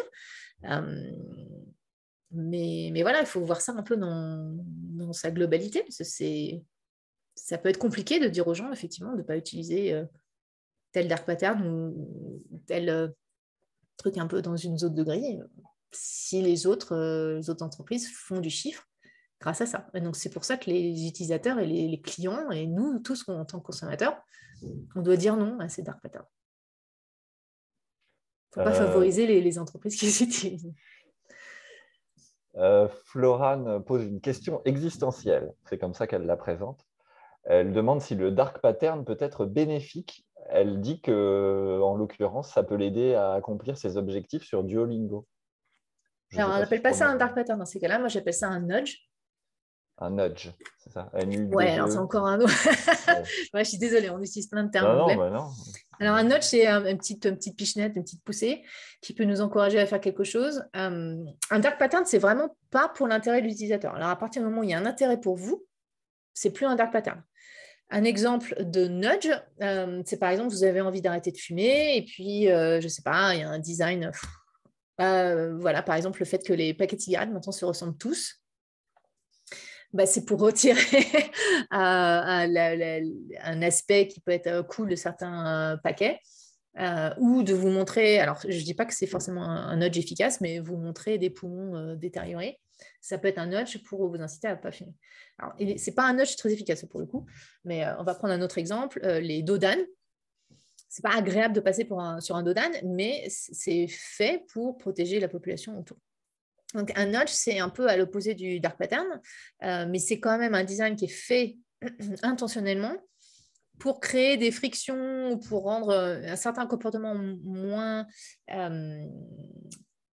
intéressant, mais dans le but d'améliorer la vie de la personne ou l'environnement ou la population en général. Et c'est là où il y a quand même aussi des questions éthiques, parce que qui décide de ce qui est bon pour tout le monde? Donc, il y a quand même beaucoup de questions d'éthique au niveau des nudges, parce qu'il y a un côté paternaliste, genre on fait ça parce que c'est bon pour vous. Pour moi, un vrai nudge doit avoir une discussion, il doit y avoir un consentement éclairé. Mais dans ces cas-là, on ne parle pas de dark pattern, parce que là, il y a quand même... Si on est d'accord pour dire que c'est pour améliorer la vie des gens et la société, que tout le monde est d'accord, hein, et qu'il y a eu un débat public et transparent, dans ces cas-là, ce n'est pas un dark pattern, c'est un nudge. D'accord. Je vais combiner deux questions parce qu'elles se rejoignent un petit peu. Valamir demande s'il faudrait un code de déontologie pour les designers UX. Il y en a un. D'accord, il y en a. Il y en a, oui. Par exemple, AXDA. Je vais le taper dans le chat. Ils ont un code de déontologie. Dans mon livre, j'en parle, dans le tout dernier que j'ai sorti, là, qui va être traduit en français, là, qui va sortir en juin, normalement, chez Duno. L'UX, c'est quoi exactement? Je parle de ça. Maintenant, est-ce que c'est appliqué? Bon, ça, c'est un autre problème. Est-ce que c'est assez connu? C'est aussi un autre problème. Il n'y en a pas dans le jeu vidéo, par exemple. C'est ce que j'essaie de faire avec l'initiative ethicalgames.org. C'est un peu compliqué parce que moi, je veux que ce soit vraiment basé sur la science. Donc, il y a toute une partie où je vais discuter avec la recherche académique pour s'assurer que les directives fassent sens, hein, qu'ils ne répondent pas juste à des peurs paniques ou à à panique morale. Mais oui, c'est pas assez... Disons que c'est pas assez clair. Oui. Il faudrait que les entreprises signent des chartes, par contre. Parce que, encore une fois, c'est pas parce qu'un UX designer ou un chercheur UX ou un UX directeur a signé la charte ou sait que voilà, il y a cette charte pour les gens en UX, que cette personne va pouvoir faire quoi que ce soit dans l'entreprise. Encore une fois, bien souvent, c'est des personnes qui doivent accomplir certaines tâches. Elles n'ont pas forcément une opinion à donner, malheureusement. Donc, ce serait plutôt société, mais j'ai envie de dire les entreprises qui devraient signer des chartes, comme elles doivent signer des chartes pour l'environnement, ce genre de choses. Donc là, il n'y a pas de labellisation actuellement, par exemple, sur l'UX. Non. Ça n'existe pas. C'est à vous de le faire. C'est pour ça que c'est important de payer avec son portefeuille. C'est-à-dire que c'est un peu... En anglais, cette expression marche mieux, mais favoriser les entreprises qui ne se moquent pas de vous et qui sont transparentes. Et essayer de... Alors, je sais que c'est compliqué, certaines entreprises sont partout maintenant, mais il n'y a que comme ça, avec le poids du profit, ou l'absence de profit, là, pour le coup, que ça peut faire changer les choses. C'est ce qui s'est passé avec le bio, par exemple. Alors, bon, je ne vais pas forcément parler d'utilité du bio, parce que la façon dont c'est fait aujourd'hui, ce n'est pas forcément, malheureusement, scientifiquement prouvé que ça aide l'environnement. Mais c'est parce que les gens voulaient quelque chose de plus sain, etc., et qu'ils ont identifié le bio comme étant ça, que ce label est devenu important. C'est grâce aux consommateurs que c'est le cas. Donc, c'est à nous d'essayer de comprendre ce qu'on veut mettre en avant pour nous, pour notre planète. Mais bon, ça va passer par une phase où, oui, c'est moins pratique de passer par des gens locaux, par exemple, pour acheter quelque chose. Voilà, l'UX, c'est moins... L'expérience utilisateur est moins agréable sur le moment, mais ce qu'on veut faire, c'est aller sur le long terme. Alors, sachez qu'on s'est procuré les 10 livres directement auprès de votre éditeur. On n'est pas passé par Amazon. Merci. Voilà, je reviens un peu en arrière. Là, ça ne concerne pas forcément les questions d'éthique, mais c'était une question qu'on n'avait pas eu le temps de poser. C'était Valamir qui demandait si une bonne UX était devenue maintenant un critère différenciant majeur entre les jeux sur le marché qui est très compétitif du jeu vidéo. Oui, mais ça a toujours été le cas. C'est-à-dire qu'aujourd'hui, on appelle ça une bonne UX, mais avant, on appelait ça un bon jeu. À partir du moment où vous jouez à un jeu et que vous avez une bonne expérience, vous avez une bonne UX dans le jeu. C'est juste que ce n'était pas forcément formalisé. Mais oui, de toute façon, le principe général, c'est pour ça aussi c'est comme ça qu'on vend l'approche UX. C'est-à-dire que si vous offrez un service en jeu vidéo et que les gens qui l'utilisent ont une bonne expérience, bah, les gens vont le réutiliser, ils vont en parler, et donc du coup, votre produit sera plus rentable. Mais encore une fois, ce n'est pas parce qu'on va, on va forcer les gens à utiliser le produit ou on va utiliser des dark patterns, simplement parce que c'est une bonne expérience, les gens sont contents et reviennent. Donc oui, ça a toujours été le cas, mais disons qu'aujourd'hui, c'est plus formalisé. Alors, il y a Vido Laperrière qui dit qu'il y a quand même des cas, il y a des exceptions, d'après lui, du X qui sont volontairement mauvais pour augmenter la difficulté ou l'accessibilité du jeu. Et il prend l'exemple d'Elden Ring. Il a visiblement une dent contre ce jeu parce que je crois qu'il l'a cité plusieurs fois dans le chat. Ouais, alors après, il faut faire attention à ne pas tomber dans ce qu'on appelle la pensée égocentrique. C'est-à-dire que ce n'est pas parce que vous n'avez pas aimé ce jeu-là que ça n'a pas une bonne UX. Elden Ring, comme tous les jeux Souls, ont quand même l'avantage sur beaucoup d'autres jeux d'être basé sur le consentement des joueurs. Les gens savent à quoi s'attendre. Et après, il y a quand même une bonne UX dans le sens où il y a des signes et feedbacks qui sont clairs, c'est très cohérent et on peut progresser, etc. Donc, il y a quand même énormément. Alors, je ne dis pas que le jeu est parfait, sur tout point de vue, au niveau de l'utilisabilité et de l'engageabilité. Mais il faut faire attention, ce n'est pas parce que vous n'aimez pas un jeu que ça n'a pas une bonne UX. Il y a des jeux qui sont faits pour certains utilisateurs, donc des joueurs niche qui aiment certains types de jeux. Et à partir du moment où on dit que ce jeu-là va être très dur et que voilà, on prévient les utilisateurs et que ce n'est pas une surprise, je ne dirais pas que c'est une mauvaise UX. Je dirais que ce n'est pas un jeu pour vous. Je reviens sur les dark patterns parce qu'il y avait une question très intéressante de Valamir. Enfin, c'est pas vraiment une question, c'est une remarque, mais vous aurez peut-être quelque chose à dire à ce sujet. Il dit, il me semble qu'il y a une corrélation entre un nombre important de dark patterns et le fait que le jeu soit un free-to-play, c'est-à-dire accessible gratuitement. Est-ce que vous confirmez ou pas? Bah, disons que ça, à partir le business model, donc free-to-play, va permettre d'avoir plus de dark patterns que si le jeu doit s'acheter. Alors, il y a quand même des dark patterns. Imaginez que c'est un jeu que vous achetez, vous avez vu une pub et la pub a l'air démente et vous achetez le jeu et en fait, ça n'a rien à voir avec la pub. C'est ce qu'on appelle la publicité mensongère, c'est aussi un dark pattern. Mais disons que vous avez acheté le jeu et vous êtes déçu. L'avantage des jeux free-to-play, c'est qu'au moins, vous pouvez l'essayer avant d'acheter. Mais c'est vrai que du coup, il y a plusieurs types de choses qu'on peut utiliser au niveau de la monétisation, puisque ce n'est pas juste une fois qu'on monétise, c'est plusieurs fois. Donc, ça multiplie les possibilités de dark pattern. Donc, c'est plutôt à ce niveau-là que je dirais ça.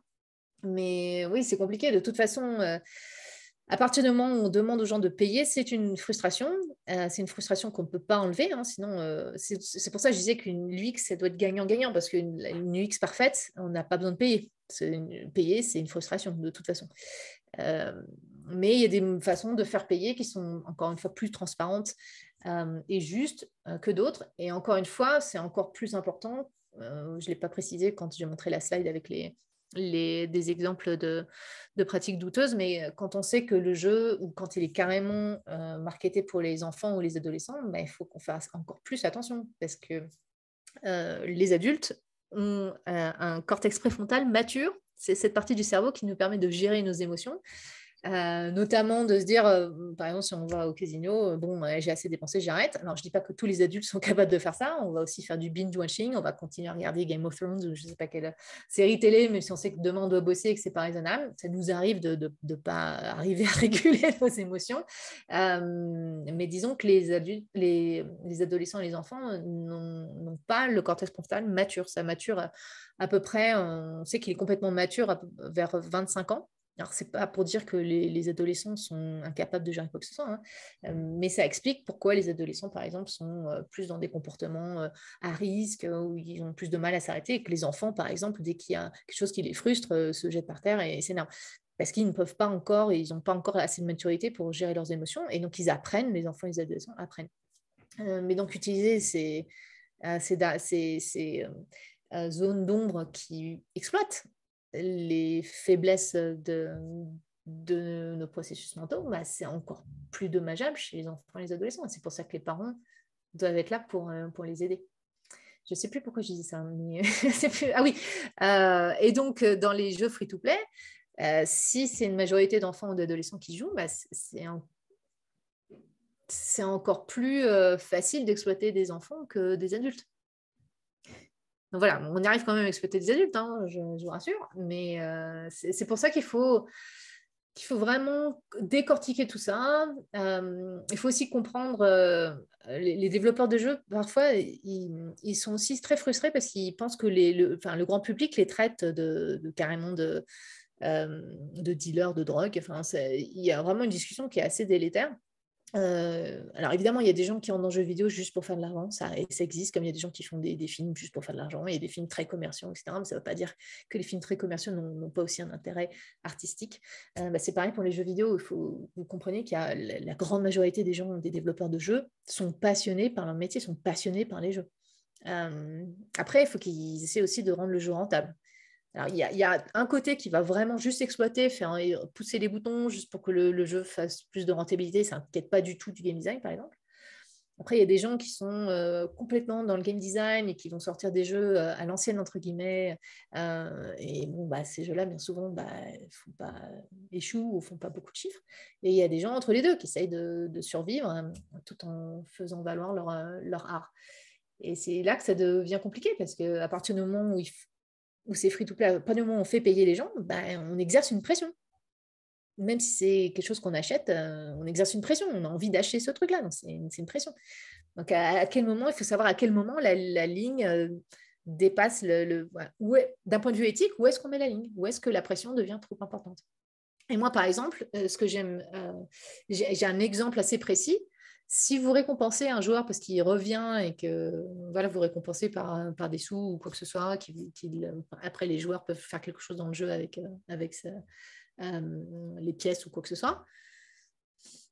Pour moi, c'est pas autant un problème que si les joueurs ne reviennent pas au moment où ils devaient revenir et du coup, ils ne gagnent pas les sous. Ils n'ont pas la récompense. Donc, on les force à revenir à un moment précis. Et parce que ça, ce que ça fait, c'est que ça punit le désengagement. Au lieu de récompenser l'engagement, on punit le désengagement. Ah, t'es pas venu, t'auras pas le truc. Voilà, c'est un exemple où c'est pour ça que c'est important de regarder un petit peu le contexte. Déjà, quel type de joueur? Est-ce que c'est des enfants, des adolescents, des adultes? Et comment utiliser une récompense, par exemple? Est-ce que ça récompense juste un engagement ou est-ce que ça punit le désengagement? Ça, c'est un exemple où on pourrait mettre une ligne, par exemple. Mais bon, c'est compliqué. C'est pas aussi clair que les Dark Patterns. Là, c'est clairement, de la déception. J'allais utiliser le terme anglais. De la tromperie. De la duperie. Ouais. Oui, duperie. Ouais.